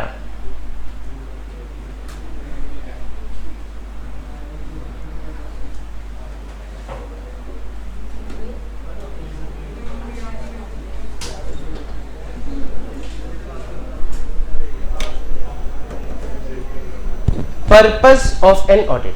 पर्पस का क्या मतलब होता है? उद्देश्य, कि उस चीज का जन्म हुआ ही क्यों। अब हमें पता है कि ऑडिट का जन्म क्यों हुआ था। ट्रस्ट इश्यूज तो प्रॉब्लम थी, ट्रस्ट इश्यूज क्रिएट हो गए थे। हमारा जन्म हुआ, ऑडिट का जन्म हुआ था कॉन्फिडेंस बढ़ाने के लिए, हाँ कि ना? ठीक है, तो the purpose of an audit is to enhance the degree of confidence of intended users in the financial statement. किसका भरोसा बढ़ाता ऑडिट? यहीं पे तुम गलत हो। यहां पर लिखा है इंटेंडेड यूजर। क्या खाली शेयर होल्डर का भरोसा बढ़ाया था क्या? अंबानी जी का भी बढ़ाया था ना, और किसका बढ़ाया था? बैंक वाले का बढ़ाया था, और किसका बढ़ाया था? सरकार का भी बढ़ाया था, है ना? तो इंटेंडेड यूजर का मतलब है शेयर होल्डर भी, अंबानी जी भी, एम्प्लॉइज भी, क्रेडिटर भी, सरकार भी, बैंक भी, हर कोई। ठीक है, जो भी आपकी कंपनी की फाइनेंशियल स्टेटमेंट्स को यूज करना चाहे, that is an intended user. ठीक है जी, intended users in the financial statement by the expression of an opinion by auditor. वो बताएगा तभी तो तुम्हारा भरोसा बढ़ेगा, वो बोलेगा कि फाइनेंशियल स्टेटमेंट सही है तभी तो तुम्हारा भरोसा बढ़ेगा। Whether the financial statement are prepared in all material respects in accordance with an AFRF।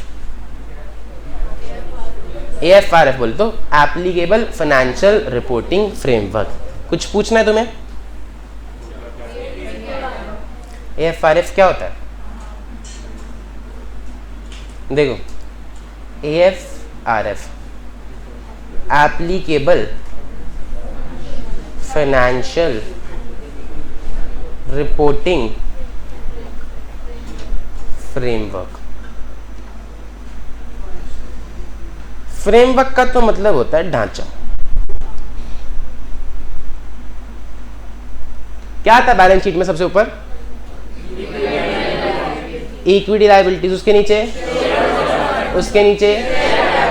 तो ये क्या है? ये एक ढांचा है जिसमें तुम्हें पता है कि ऐसे ऐसे ऐसे है ना, कि एसेट इस साइड आएगी और लायबिलिटी इस साइड आएगी। तुम्हें पता है कि इनकम ऐसे दिखानी है और एक्सपेंस वहां दिखाना है। तुम्हें पता है कि प्रॉफिट होगा तो रिजर्व एंड सरप्लस के नीचे दिखाना है। तो ये क्या है? ये सिर्फ एक ढांचा है। ठीक है, ढांचा किस चीज का है? किस चीज का है? कंपनी जो भी सारे साल काम करती है पैसे के लिए करती है। फाइनेंशियल्स का मतलब पैसा। ठीक है, कंपनी सारे साल काम करती है पैसे के लिए, तो पैसे के लिए उसने क्या क्या काम किया उसको शेयर होल्डर को बताना है। शेयर होल्डर को बताना मतलब शेयर होल्डर को रिपोर्ट करना है। तो फाइनेंशियल रिपोर्टिंग मतलब पैसे की जो भी इंफॉर्मेशन है रिपोर्ट करना, एक ढांचे में डाल के रिपोर्ट करेगी। ऐसा तो है नहीं कि लिख के दे देगी कि हाँ 1000 करोड़ कमाए तेरे भाई ने, अंबानी जी ने नीचे साइन मार दिया। ऐसे देती है क्या फाइनेंशियल स्टेटमेंट? नहीं देती। पूरा प्रॉपर एक ढांचे में हर एक चीज आपको डाल के देती है। तो फाइनेंशियल्स को रिपोर्ट करने के लिए एक फ्रेमवर्क होता है। आपका P&L, आपकी balance sheet, that is a framework. ठीक है, अकाउंटिंग स्टैंडर्ड क्या बताता है आपको? अकाउंटिंग स्टैंडर्ड आपको सिर्फ एक फ्रेमवर्क बताता है। आप 11वीं क्लास में बैलेंस शीट बनाते थे, कैसे बनाते थे? T shape. तो टी शेप भी क्या था? एक फ्रेमवर्क था। फिर आपके पास क्या आया? शेड्यूल 3, वो क्या है? एक दूसरा फ्रेमवर्क है ना? तो टी शेप कहाँ यूज होता है? सोल प्रोप्राइटरशिप में या पार्टनरशिप में, है ना? अब देखो, क्या ऑडिट सिर्फ कंपनी का होता है क्या? पार्टनरशिप का भी होता है, प्रोप्राइटरशिप का भी होता है। तो प्रोप्राइटरशिप या पार्टनरशिप पे क्या लगता है? T shape. वो उसके हिसाब से बनाएंगे। और कंपनी पे क्या लगता है? अगर एक कंपनी आपको टी शेप की बैलेंस शीट दे दे तो क्या आप एक्सेप्ट करोगे? नहीं करोगे। That is what is meant by applicable, कि आपकी एंटिटी की लीगल फॉर्म के हिसाब से आप पे कौन सा फ्रेमवर्क एप्लीकेबल है, उसके ऊपर ऑडिटर ओपिनियन देगा। बात समझ में आती है? Applicable financial reporting framework. The purpose of an audit is to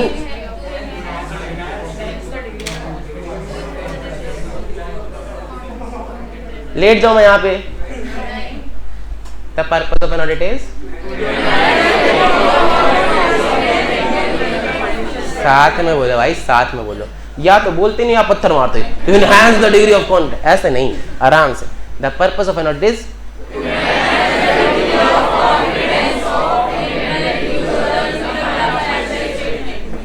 पूरा गा लो। Good morning sir and welcome sir and goodbye, पूरा गा लो। रुक जाओ, जब मैं बोलूँ रुक जाया करो।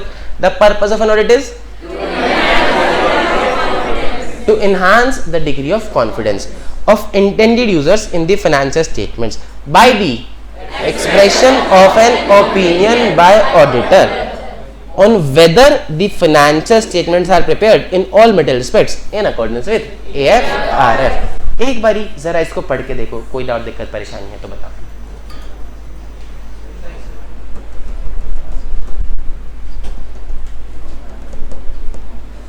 एक बच्चा पूछ रहा है बुक ऐसे ही कलर्ड है कि ब्लैक एंड व्हाइट है? बुक हमारी कलर्ड है और जो ये फोटो वोटो छपी हुई है सब है आपकी किताब में। पढ़ लिया? कोई डर दिक्कत परेशानी? क्या नाम है आपका? लव्य। तुमको डाउट दिक्कत परेशानी है, पर लव्य का एक डाउट है, कह रहा ऑल मटेरियल रिस्पेक्ट्स क्या होता है? बताओ मैडम क्या होता है? मैडम क्या होता है ऑल मटेरियल रिस्पेक्ट्स? कह रही है मैडम आ रही है। मैंने बताया नहीं है, वैसे आपको डाउट पूछना चाहिए था। आप बता दो मैडम पीछे क्या होता है ऑल मटेरियल रिस्पेक्ट्स? किस सारे मटेरियल रिस्पेक्ट्स में ऑल मटेरियल रिस्पेक्ट्स? हाँ भाई क्या होता है?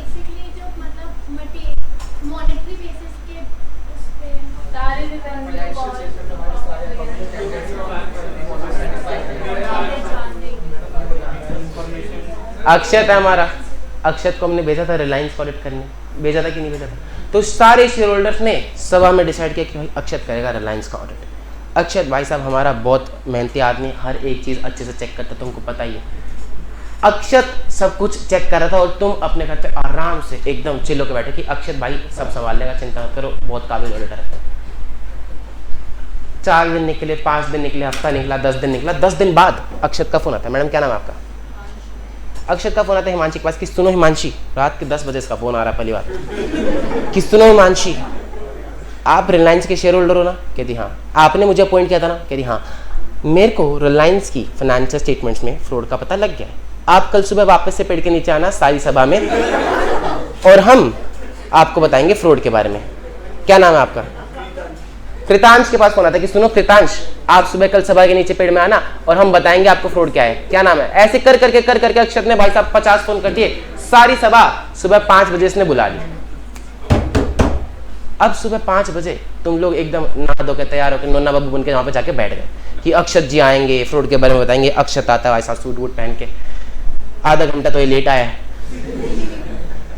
अक्षत आ गया, अक्षत खड़ा है और बता रहा है कि सुनो सुनो सुनो, मैं रिलायंस का ऑडिटर हूँ ना, मैं बहुत दिनों से फाइनेंशियल स्टेटमेंट्स इनकी देख रहा हूँ और वैसे तो ऐसा सच कोई खास दिक्कत लग नहीं रही थी, लेकिन कल जो हुआ उसकी वजह से मेरी आंखें खुली की खुली रही। कह रहा कल जब मैंने इनसे 20 रुपए के चाय के बिल मांगे तो ये लोग मुझे दे नहीं पाए, this amounts to a fraud, और आपको मैंने बता दिया है कि इन्होंने 20 रुपए के चाय के बिल में फ्रॉड किया है। अब तुम अक्षत के साथ क्या करोगे? क्या करोगे?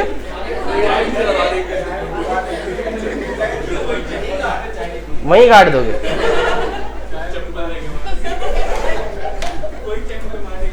तुम मुझे एक बात बताओ अक्षत, तेरे को क्या लगता है सही किया?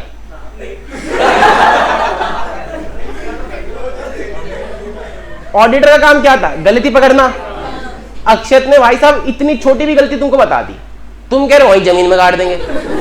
अक्षत भाई साहब इतना ईमानदार, उसने 20 रुपए की गलती भी नहीं छोड़ी, उसके दिमाग उसकी नजर से 20 रुपए की गलती भी नहीं बच के जा सकी, तुम कह रहे हो जमीन में गाड़ देंगे। कोई मतलब है तुम्हारा? अक्षत करे तो क्या करे? किसकी गलती है? शेयर होल्डर की क्या अक्षत की? कह रहे गलती तो अक्षत की है, हम यार सुबह 5 बजे उठ के 20 रुपए का। अक्षत को तो तुम जमीन में गाड़ दोगे। क्या नाम है भाई तेरा? हाँ, नाम नहीं निकल रहा इसके मुंह से, जमीन में गाड़ देगा ये। तो भाई कह रहा मैं अक्षत को जमीन में गाड़ दूं और कल को तू ही बनेगा ऑडिटर, तेरे को ही बतानी पड़ेगी गलतियां। तो पॉइंट ये है,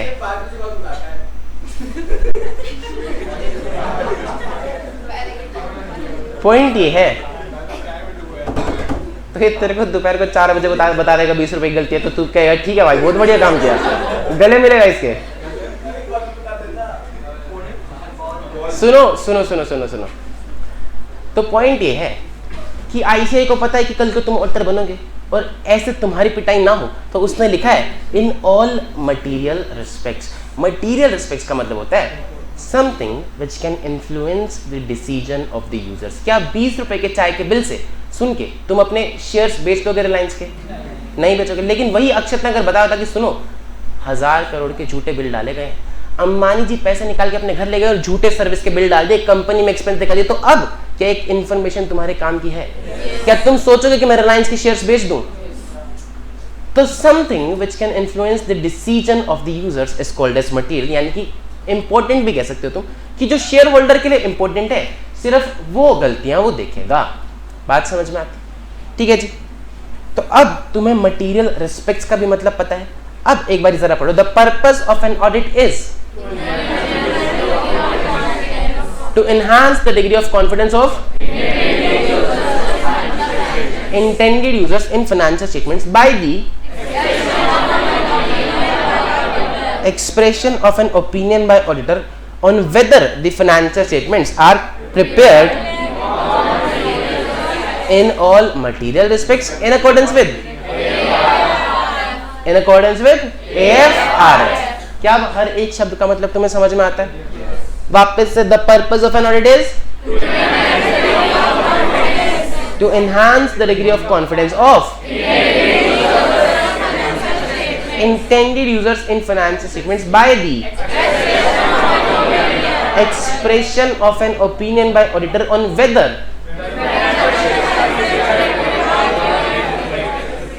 the financial statements are prepared in all material respects in accordance with AFR।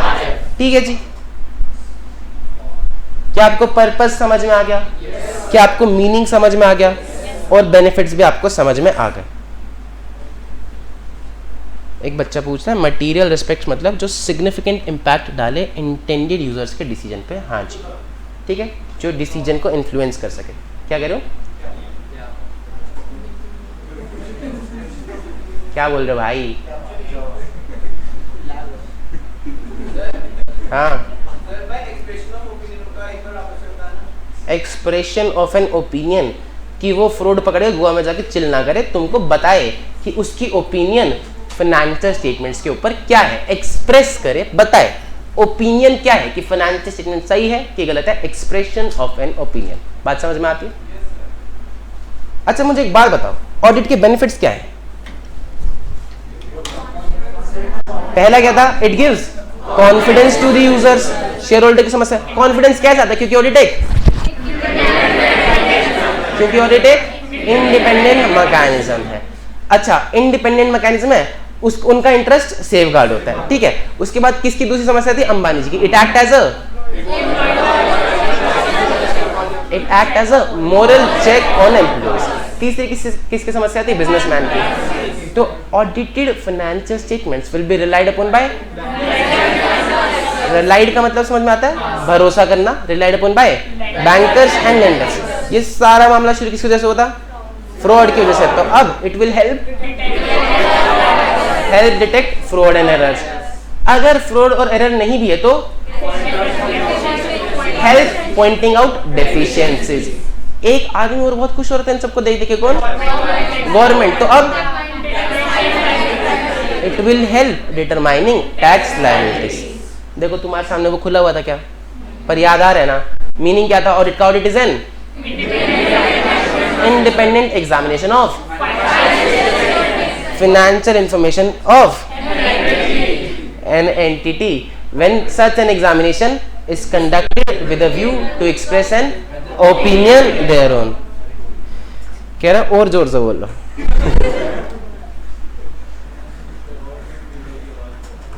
कितने बेनिफिट्स मैंने तुम्हें गिनवाए ऑडिट के? कितने बेनिफिट्स गिनवाए? एक शेयर होल्डर को, एक अंबानी जी को, नए बिजनेसमैन को, सरकार को फ्रॉड पकड़ लेंगे, गलतियां पकड़ लेंगे, इतने सारे बेनिफिट्स गिनवा दी। तो मतलब ऑडिट तो सबको करानी ही होती होगी, हाँ कि ना? हाँ कि ना? क्या सबके लिए मैंडेटरी करते हैं फिर ऑडिट को? क्यों? अपने पेट पे खुद ही लात मार रहे, तुम ही ऑडिटर बनोगे कल को कि नहीं? क्यों नहीं? क्या छोटी कंपनी? छोटी दुकानें वगैरह। छोटी दुकानें, अच्छा, और कुछ क्यों नहीं? बहुत ज्यादा लीगल फॉलो करना पड़ता है। अरे लीगल टर्म्स मत जाओ, इतनी पढ़ाई नहीं आती तुमको, तुम कॉमन सेंस लगाओ, कॉमन सेंस, है ना? सिलेबस मत घुसा करो ज़्यादा। एग्जैक्टली, खर्चा ज़्यादा होता है। तुम सीए बनोगे तो पैसे भी तो लोगे ऑडिट करने के, कैसे कर दोगे? अगले के बाद पैसा ही नहीं इतना देने को। अच्छा छोड़, ऑडिट का जन्म क्यों हुआ था?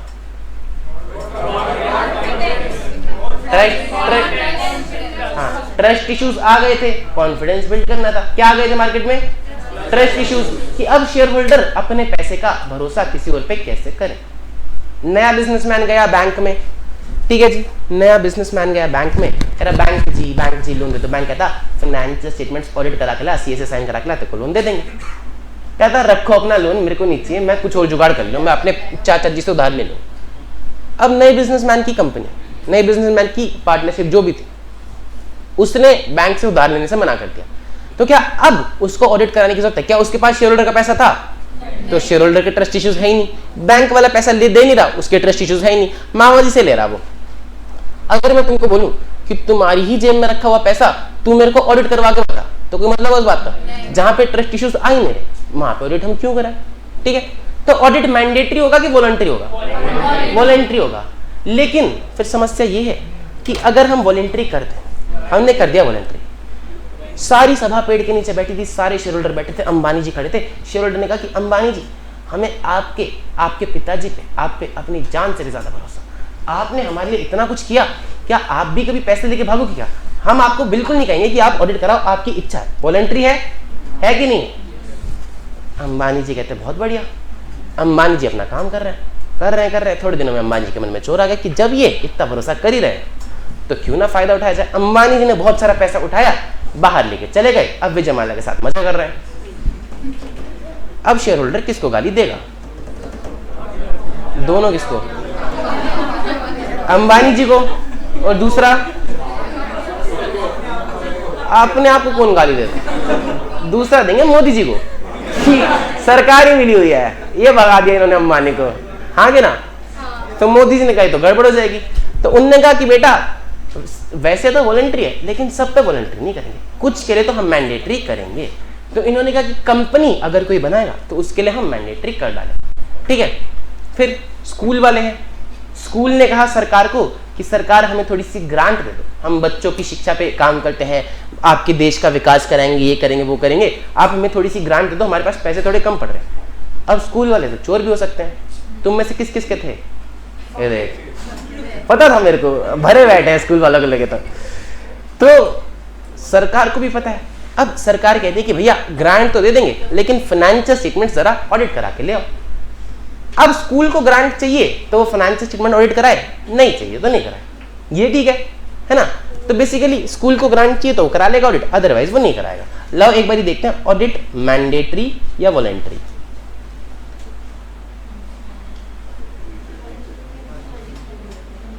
तो कहीं पे हम बोल रहे हैं मैंडेटरी, कहीं पे हम बोल रहे हैं वॉलंटरी। एक बार जरा पढ़ के देखते हैं क्या बोलता है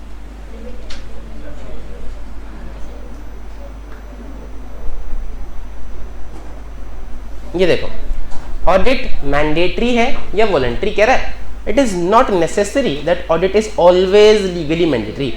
हमेशा तो मैंडेटरी नहीं होती है। There are entities like companies, companies के लिए तो कंपल्सरली मैंडेटरी होती है, ठीक है।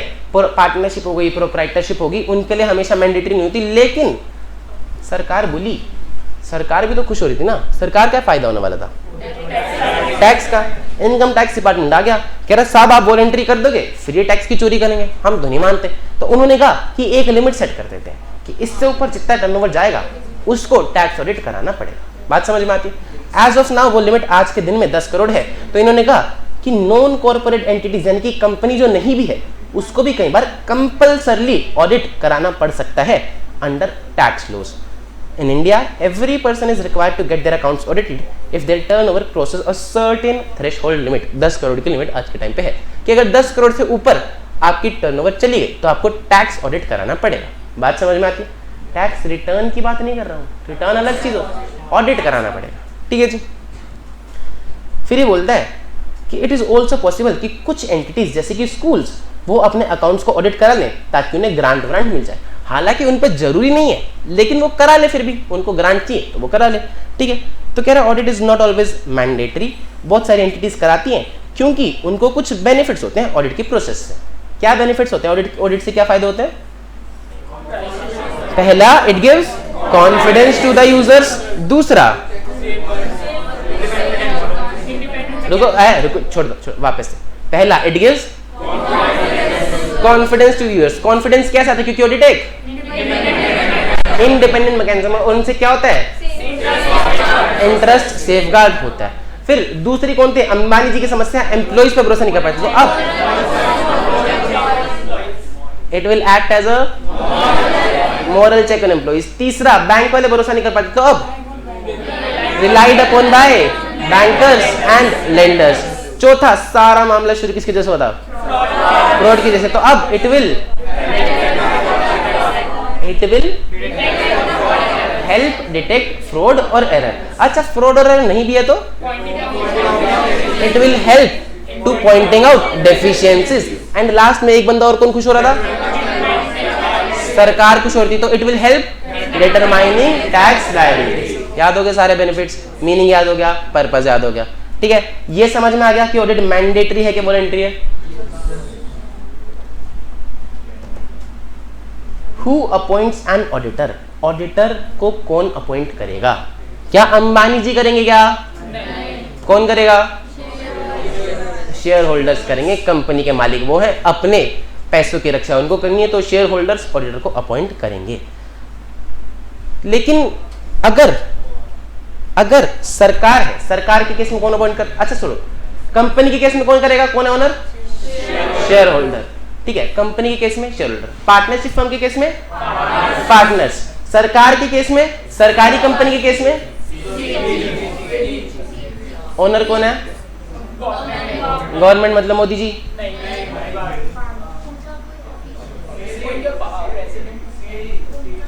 रेजिडेंट हो गया, पार्टनर वो हो गया, कोई भी प्रेसिडेंट कह लो, प्राइम मिनिस्टर कह लो, है होता वैसे प्रेसिडेंट है।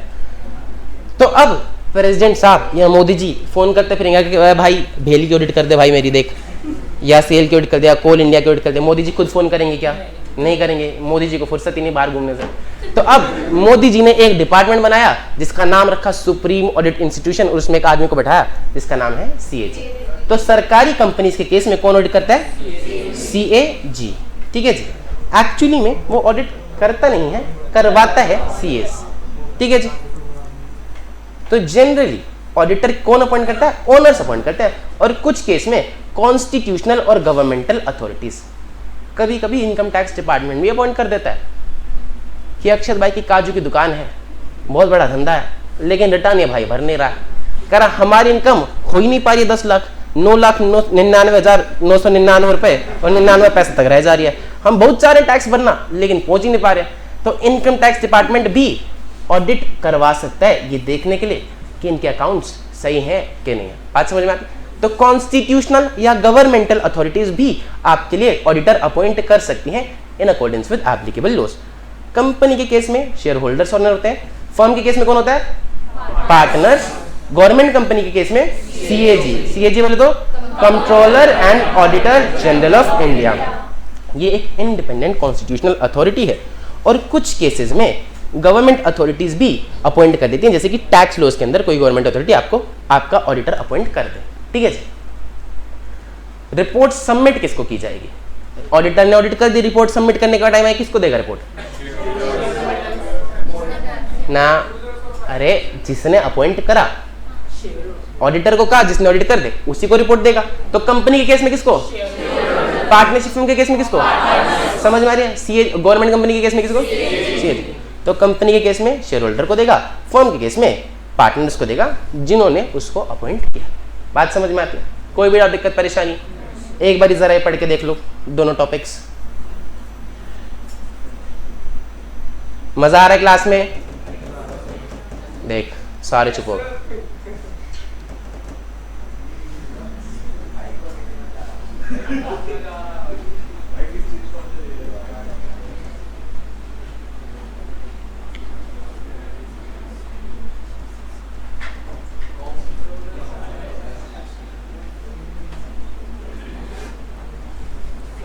हाँ,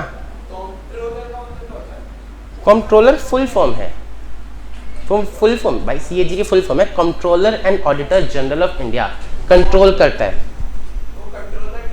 अरे मुझे पता है कंट्रोलर है वो, और उसका मतलब यही है, वो उसका सिर्फ एक नाम है, controller and auditor general of India.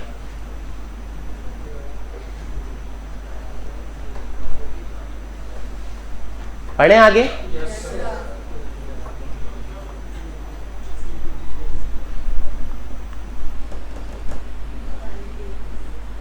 एक लास्ट टॉपिक कर लेते हैं बस, ठीक है, फिर छुट्टी कर देंगे।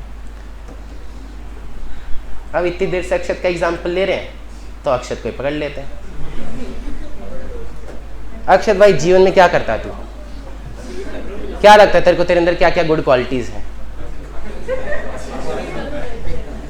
सारे बच्चे जरा अक्षत की तरफ देखेंगे, और गुड क्वालिटीज कहाँ है और क्या है? अक्षत अपनी क्वालिटीज खुद नहीं बता पा रहा, हम बता दें। देखो, अक्षत लड़का तो बहुत मेहनती है, हमने इतनी बार बता दिया है ना, पढ़ाई वढ़ाई में पूरा ध्यान रखता है, एकदम अच्छे से सारे काम करता है, पहले बारे में सीवी बनेगा, नौकरी तो मिल जाएगी, लेकिन फिर इसके जीवन में एक कमी रह जाएगी। किस चीज़ की?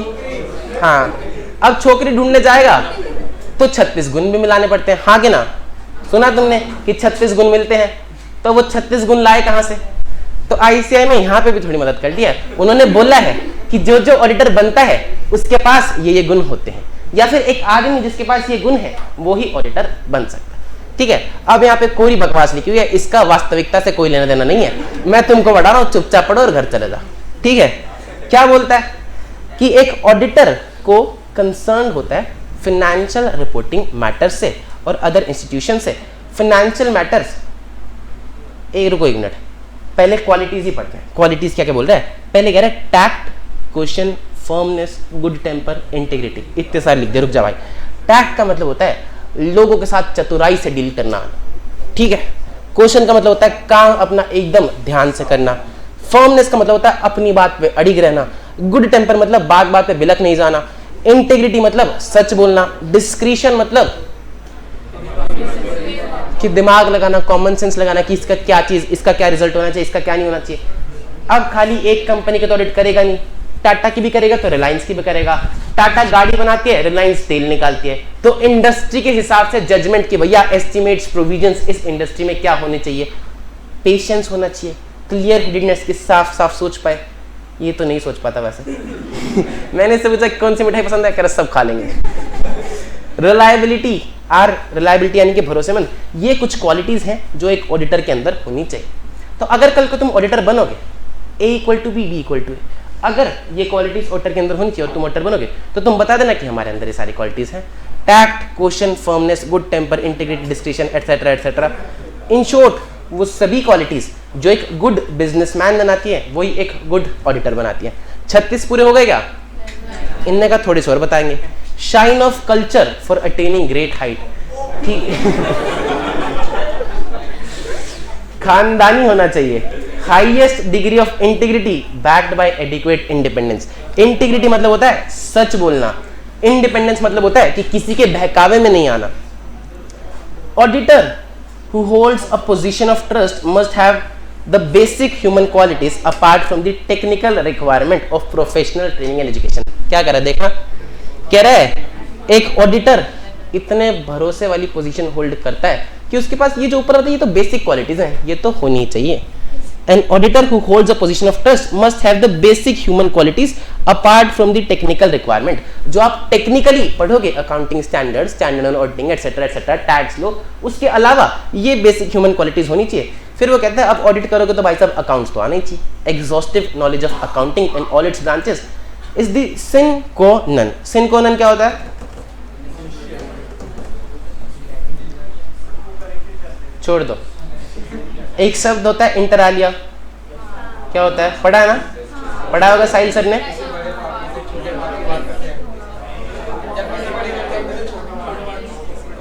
मैं भाई साहब मेरा था लो का पेपर, इंटरमीडिएट में था मैं, मेरा लो का पेपर है, सुबह सुबह पेपर में जाने से पहले मैं पढ़ रहा हूँ, बुक में एक शब्द दिखा, मेरे को इंटर आलिया। मैंने कहा मेरे दोस्त ये क्या है? कह रहा आलिया इंटर में। मैंने कहा ये पेपर में लिखना है? तो मैं कहा ऐसा नहीं चल पाएगा। अब जैसे तुमको कुछ नहीं पता इंटर आलिया क्या होता है, सिन कोलन क्या होता है, तो मैंने यहाँ पे लिख रखा है सिन कोलन क्या होता है, अनिवार्य, कि अकाउंटिंग की नॉलेज होना तो अनिवार्य है ताकि आप ऑडिटिंग कर सको। आपको सारे अकाउंटिंग प्रिंसिपल्स, सारी टेक्निक्स आनी चाहिए। बात समझ में आती है? जरा इसको पढ़ के देखो। जो भी शब्द मुझे लगता है कि तुम्हें नहीं समझ में आएंगे, जैसे कि टैक्ट, कि चातुर्य के साथ डील करना, ability to deal people without offending और अपसेटिंग देम, डिस्क्रिशन, कि आप अपने डिसीजंस खुद से ले पाए, ये सारे डिफिकल्ट वर्ड्स मैंने यहाँ पे लिख रखे हैं। क्योंकि मैं तो पढ़ा दूंगा, तुम हाँ भी बोल दोगे, फिर तुम घर जाओगे किसी दिन भूले बैठ के ऑडिट पढ़ने बैठोगे, तुम देखोगे कि टैक्ट का मतलब क्या है, फिर तुम जाओगे गूगल पे, फिर खुलेगा इंस्टाग्राम, फिर देखिए कारी कारी अखियां, फिर 2 घंटे वहां लगाओगे। इसलिए मैंने यहीं डाल दिया कि ना रहेगा झंझट, ना रहेगा मीनिंग ढूंढने का टाइम। 2 घंटा लगा के आओगे, फिर को कह रहे पढ़ाई तो हुई नहीं, कल करेंगे। तो अब जरा इसको पढ़ के देख लो। ये सारी चीजें क्या ही पढ़ोगे, इसको पढ़ने की चीजें। The auditor is concerned with the reporting of financial matters of business and other institutions. सुनो, हर्षद मेहता का नाम सुना तुमने? देखा होगा स्कैम 1992। हर्षद मेहता का स्कैम 1992, तुमको एक सीन अगर याद नहीं हो या हो, देखो कि एक सीन होता है जब किसी ने सुसाइड कर लिया था, उसकी बीवी वहां पे रो रही थी, हर्षद मेहता खड़ा था, तो वो कहती कि ये उसने सुसाइड नहीं करा, ये तुमने उसको मारा है। ठीक है, तो कंपनी वाले तो कुछ भी कर सकते हैं, ऑडिटर के हाथ में होती है पावर लोगों के ट्रस्ट इश्यूज को सॉल्व करने की। अगर एक ऑडिटर झूठ बोलेगा तो सीए साहब के साइन पे दुनिया पैसे लगाती है। तो जब हर्षद मेहता का फ्रॉड हुआ था तो बहुत सारे लोगों ने उधार लेके पैसे लगाया, जिसने सारा जीवन अपनी बेटी के शादी के लिए पैसा जोड़ा, वो लगा दिया, ये कर दिया, सारा पैसा लगा दिया, और फिर बहुत सारे लोगों का पैसा डूबा, तो बहुत सारे लोगों ने सुसाइड किया। तो ये कहता है कि भैया ऑडिटर जो है वो बहुत ही भरोसे वाली पोजीशन पे होता है, वो फाइनेंशियल मैटर्स के ऊपर रिपोर्ट करता है, बिजनेसेस के ऊपर रिपोर्ट करता है। Financial matters inherently are to be set with the problems of human fallibility, errors and frauds are frequent. कह रहा है जहां जहां पैसे की बात आती है वहां पे फ्रॉड होता ही होता है, लोग गलती करते ही करते हैं, कुछ ना कुछ गड़बड़ करते ही करते हैं। इसीलिए ऑडिटर के अंदर ये सारे गुण होने चाहिए जिससे कि वो पकड़ पाए और अच्छे से हर एक चीज को डील कर पाए। बात समझ में आती है? ठीक है जी, पढ़ के देखो क्वालिटीज ऑफ एन ऑडिटर।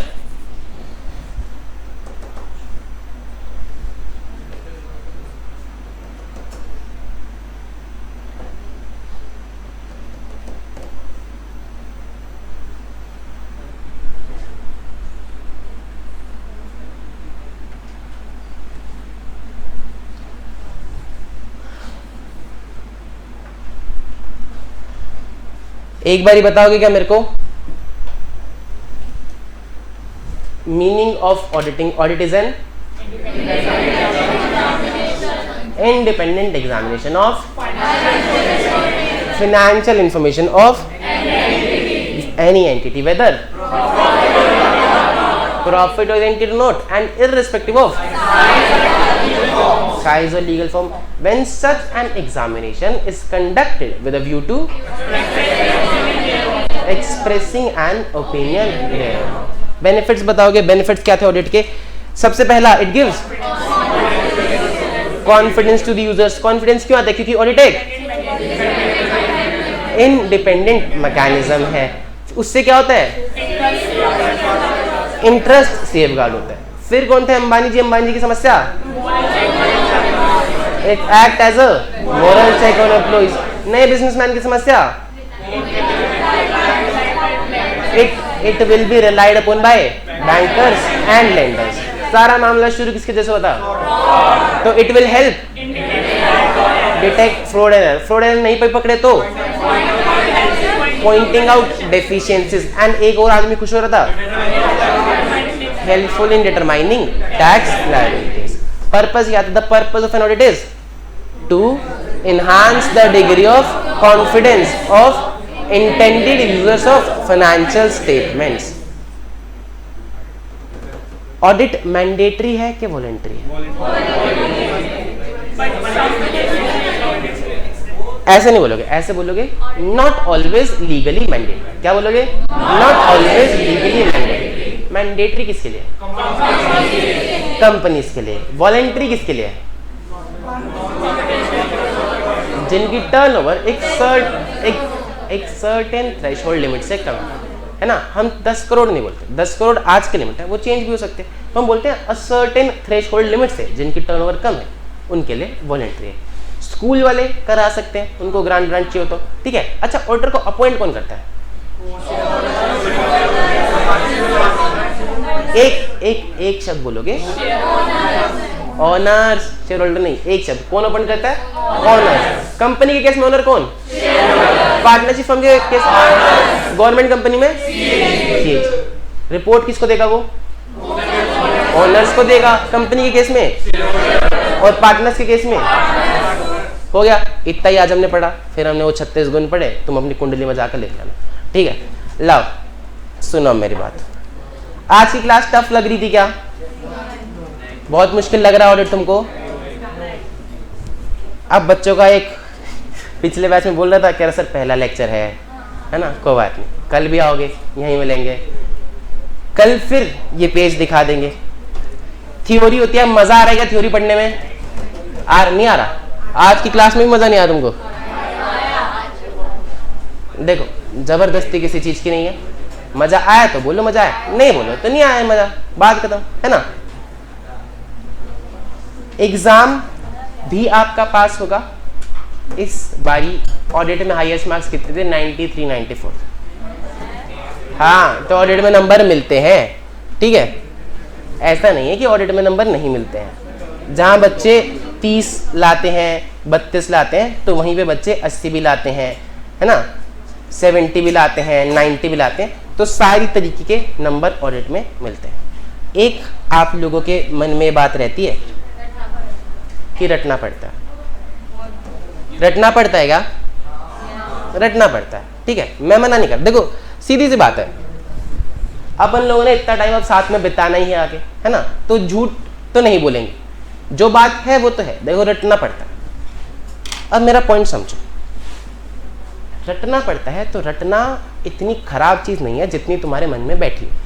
क्योंकि हम लोग बचपन में स्कूल में पढ़ते थे तो टीचर कहते थे कि रट्टा नहीं मारना है, समझना है, समझना है, समझना है, समझना है, रट्टा खराब चीज़ होती है। तो हमारे मन में बैठ गया कि रट्टा मारना खराब चीज़ होती है। पॉइंट मेरा ये है कि ICAI wants to set themselves apart, अपने आप को थोड़ा अलग और बेहतर बताना चाहते, ठीक है। CA तुमको पता है कि कॉमर्स में बेस्ट कोर्स है ना। बीकॉम वर्सेस CA कौन सा बेस्ट है? CA बेस्ट है। बीकॉम में भी तो सिलेबस तुम्हारा यही होता है ना, post accounting, auditing, etcetera etcetera, यही सारी चीजें होती हैं। अब तुम मेरे को एक दो चीजों का जवाब दो। अक्षत भाई, तेरे पेट में दर्द हुआ, मान कहाँ जाएगा? डॉक्टर के पास। डॉक्टर के पास अक्षत गया। अक्षत ने कहा डॉक्टर साहब पेट में बहुत दर्द हो रहा है। डॉक्टर कह रहा हाँ, पेट के दर्द के बारे में मैंने पढ़ा था, एक बार किताब खोल के देख के बता दो कौन सी दवाई चाहिए। लेगा क्या उससे दवाई? क्यों? देखो उसने रट्टा नहीं मारा, लेकिन पढ़ा तो उसने सब है, तो उसको बस याद नहीं क्योंकि उसने रट्टा नहीं मारा, तो लेगा दवाई। लॉयर के पास आप गए, मैडम आपका केस फंसा हुआ है कोई बड़ा सा, ठीक है। अब आप गए हो कि लॉयर साहब ये केस ठीक करा दो। लॉयर कह रहे हैं हाँ रुको अभी मैं देख के बताता हूं इस पर कौन सा सेक्शन लगेगा। आप उससे बात करोगे क्या आगे? नहीं करोगे। तो आप उसी से बात करना चाहोगे जो आपके सवाल का जवाब उसी टाइम थे। आप CA के पास जाओगे, आप उससे कहोगे CA साहब रिटर्न भरवानी है, टैक्स बताओ कितना आएगा। तो वो कहेगा थोड़ी देर रुको, मैं एक बार किताब में से कैलकुलेट करता हूँ, देखता हूँ कौन से सेक्शन लगने थे। तो आप उससे बात करोगे क्या? आप बीकॉम वाले के पास जाओगे, बीकॉम वाला यही करेगा, उसको किताब देखनी पड़ेगी। लेकिन आपको पता होना चाहिए कि भैया क्लाइंट का कौन सा सेक्शन लगता है, कौन से सेक्शन में केस फंसा हुआ और कैसे वो रिजोल्व होगा। क्लाइंट आपके सामने बैठता है, आप क्लाइंट को तभी सोल्यूशन देते हो तब वो आपकी वैल्यू करता है, और वो तभी सोल्यूशन देने के लिए आपको चीजों को याद रखना पड़ेगा। हर प्रोफेशन में, कोई भी ऐसा प्रोफेशन है वहां पर आपको चीजों को याद रखना पड़ेगा, है ना। रट्टा मारना कोई बुरी बात नहीं है, ये पहली बात तो ये बहुत ही फंडामेंटल और मैंडेटरी चीज। आप खुद ही नहीं ट्रस्ट कर रहे तो कोई आप पे क्यों ट्रस्ट करे कि अगर आपने रट्टा नहीं मारा। लो मैं करा देता हूं आपको कि भैया ऑडिट आप समझ लो और पास करा देता हूं। कल को क्लाइंट आपके पास आएगा, वो आपसे सेक्शन पूछेगा, वो आपसे पूछेगा कि सर यहाँ पे ये केस फंसा हुआ है, आप ना सेक्शन बता पाओगे ना कुछ बता पाओगे, वो उठ के चला जाएगा। फिर क्या करोगे डिग्री का जब पैसे नहीं कमा पाओगे? तो बात समझ में आती है?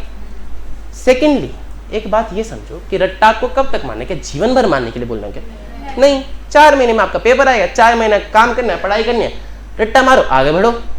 समझ तो हम सारी चीजें लेंगे ही, लेकिन हमारे यहाँ पे एक रिक्वायरमेंट है लैंग्वेज सेम लिखने की। लैंग्वेज क्यों सेम लिखनी है सर? क्योंकि हम प्रोफेशनल्स हैं, हम नहीं लिखना चाहते वो फालतू की लैंग्वेज जो कोई भी लिख रहे। We want to set ourselves apart, हम बताना चाहते हैं कि भैया we are a class apart. हम जो लिखते हैं और बाकी लोग जो लिखते हैं उसमें जमीन आसमान का फर्क हो, इसीलिए हमारी वैल्यू, इसीलिए हमको पैसा मिलता है ना।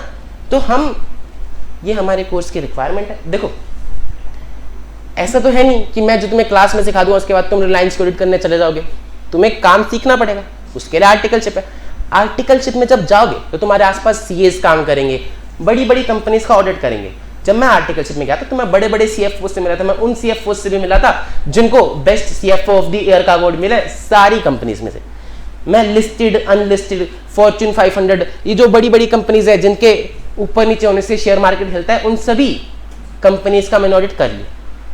तो अब जब आप उनके साथ बैठोगे तो वो आपसे लेमन लैंग्वेज में बात नहीं करेंगे, they are professionals, they are at the top of their industry. तो आपको पता होना चाहिए कि वो किस चीज के बारे में बात कर रहे हैं। बात समझ में आती?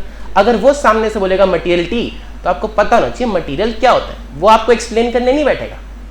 अगर आपको नहीं पता है तो वो उस टाइम तक वो कुछ नहीं करेगा, लेकिन अगली बार से आप उससे मिलने नहीं जा पाओगे। समझ रहे? आपकी वैल्यू आर्टिकलशिप से ही हो जाती है। आप सीएफओ के सामने बैठते हो, आप उससे 4 सवाल पूछते हो, क्योंकि यू नो योर थिंग्स। और कैसे सीखोगे? ऐसे सीखोगे। समझना तो है ही, लेकिन याद होगा तभी तो आप उससे बात कर पाओगे। कोई सिखाएगा थोड़ी ना आपको, हम टीचर्स हैं, हम सिखाएंगे आपको। तो रट्टा मारना कोई बुरी चीज नहीं है, it is a very good thing. आपका इंप्रेशन पड़ता है। फर्स्ट इंप्रेशन मैटर करता है कि नहीं करता है? yes. बिल्कुल करता है। एक 500 करोड़ की डील है, अगर आपका फर्स्ट इंप्रेशन ही खराब है तो आपको क्यों देगा? आपसे ज्यादा मेहनत करने वाले 10 लोग हैं वहां पे जो अपने फर्स्ट इंप्रेशन पे भी काम करते हैं, उनको पता है, दे नो देयर थिंग्स। तो बिल्कुल मैटर करता है फर्स्ट इंप्रेशन। उसको मिलेगी 500 करोड़ की डील, आपको क्यों मिलेगी? अगर आपको चीजें नहीं आती। तो आपको समझना है कि रट्टा मारना कोई बुरी चीज नहीं है, it is just a requirement. हमारी बेसिक नॉलेज एक बार स्ट्रॉन्ग होगी, 4 महीने अगर हम अच्छे से चीजों को याद करेंगे, लैंग्वेज सीखेंगे, तो हम आगे लिख पाएंगे और तभी आगे हमारी वैल्यू हो पाएगी। बात समझ में आती? तो इतनी कोई बुरी चीज नहीं है, it is a very good thing. वो तो बचपन से हमारे दिमाग में आ गया ना कि भाई टीचर ने बोला रट्टा नहीं मारना, उन्होंने बोला था बिना समझे रट्टा नहीं मारना। लेकिन समझो और लैंग्वेज को याद करो। समझ रहे हो? डॉक्टर को पता होता है कि पैरासिटामोल के अंदर कौन से केमिकल्स आते। दवाई की कंपनियां तो नई नई आती रहती है ना, लेकिन अंदर सोल्ट तो सेम होता है। तुमने सुना होगा कि सर सोल्ट तो सेम है, सोल्ट तो, तो उसको सोल्ट के नाम पता होते हैं, वो अजीब अजीब से नाम होते हैं उनके सोल्ट के। तो उनको पता है कि हमको ये याद करना। तुमने किसी डॉक्टर को रोते देखा है कि भाई रट्टा क्यों मारना पड़ रहा है? ऐसा होता है? नहीं होता ना, क्योंकि उनको पता है कि भाई ये मेरा काम है और दिस इज व्हाट। इसी की वजह से लोग आप पे भरोसा करते हैं। समझ रहे हो? तो ये कोई बुरी चीज नहीं है। हाँ, आपको मेहनत करनी पड़ेगी और सारी अच्छी चीजें मेहनत करने के बाद ही मिलती है। समझ रहे हो? इसीलिए आपकी डिग्री भी मेहनत मांगती है। आपको लैंग्वेज सीखनी है तो लैंग्वेज भी मेहनत। आपने ABCD का रट्टा क्यों मारा? अगर रट्टा मारना इतनी खराब चीज है, मत मारो। लैंग्वेज बना पाओगे? नहीं बना पाओगे।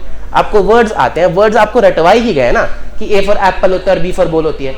नहीं रट्टा मारोगे तो लैंग्वेज कैसे बनेगी? बनेगी नहीं। तो इसी तरह से बेसिक कीवर्ड्स का रट्टा हमें यहाँ पे भी मारना पड़ेगा। हम एक नई लैंग्वेज, एक प्रोफेशनल तरीके से अपने आप को प्रेजेंट करेंगे, तो वो लैंग्वेज हमें सीखनी पड़ेगी, याद करनी पड़ेगी। ठीक है जी, चलिए आज की क्लास हम आपकी यहीं पे समाप्त करते हैं। किसी को कुछ पूछना है तो पूछ सकता है।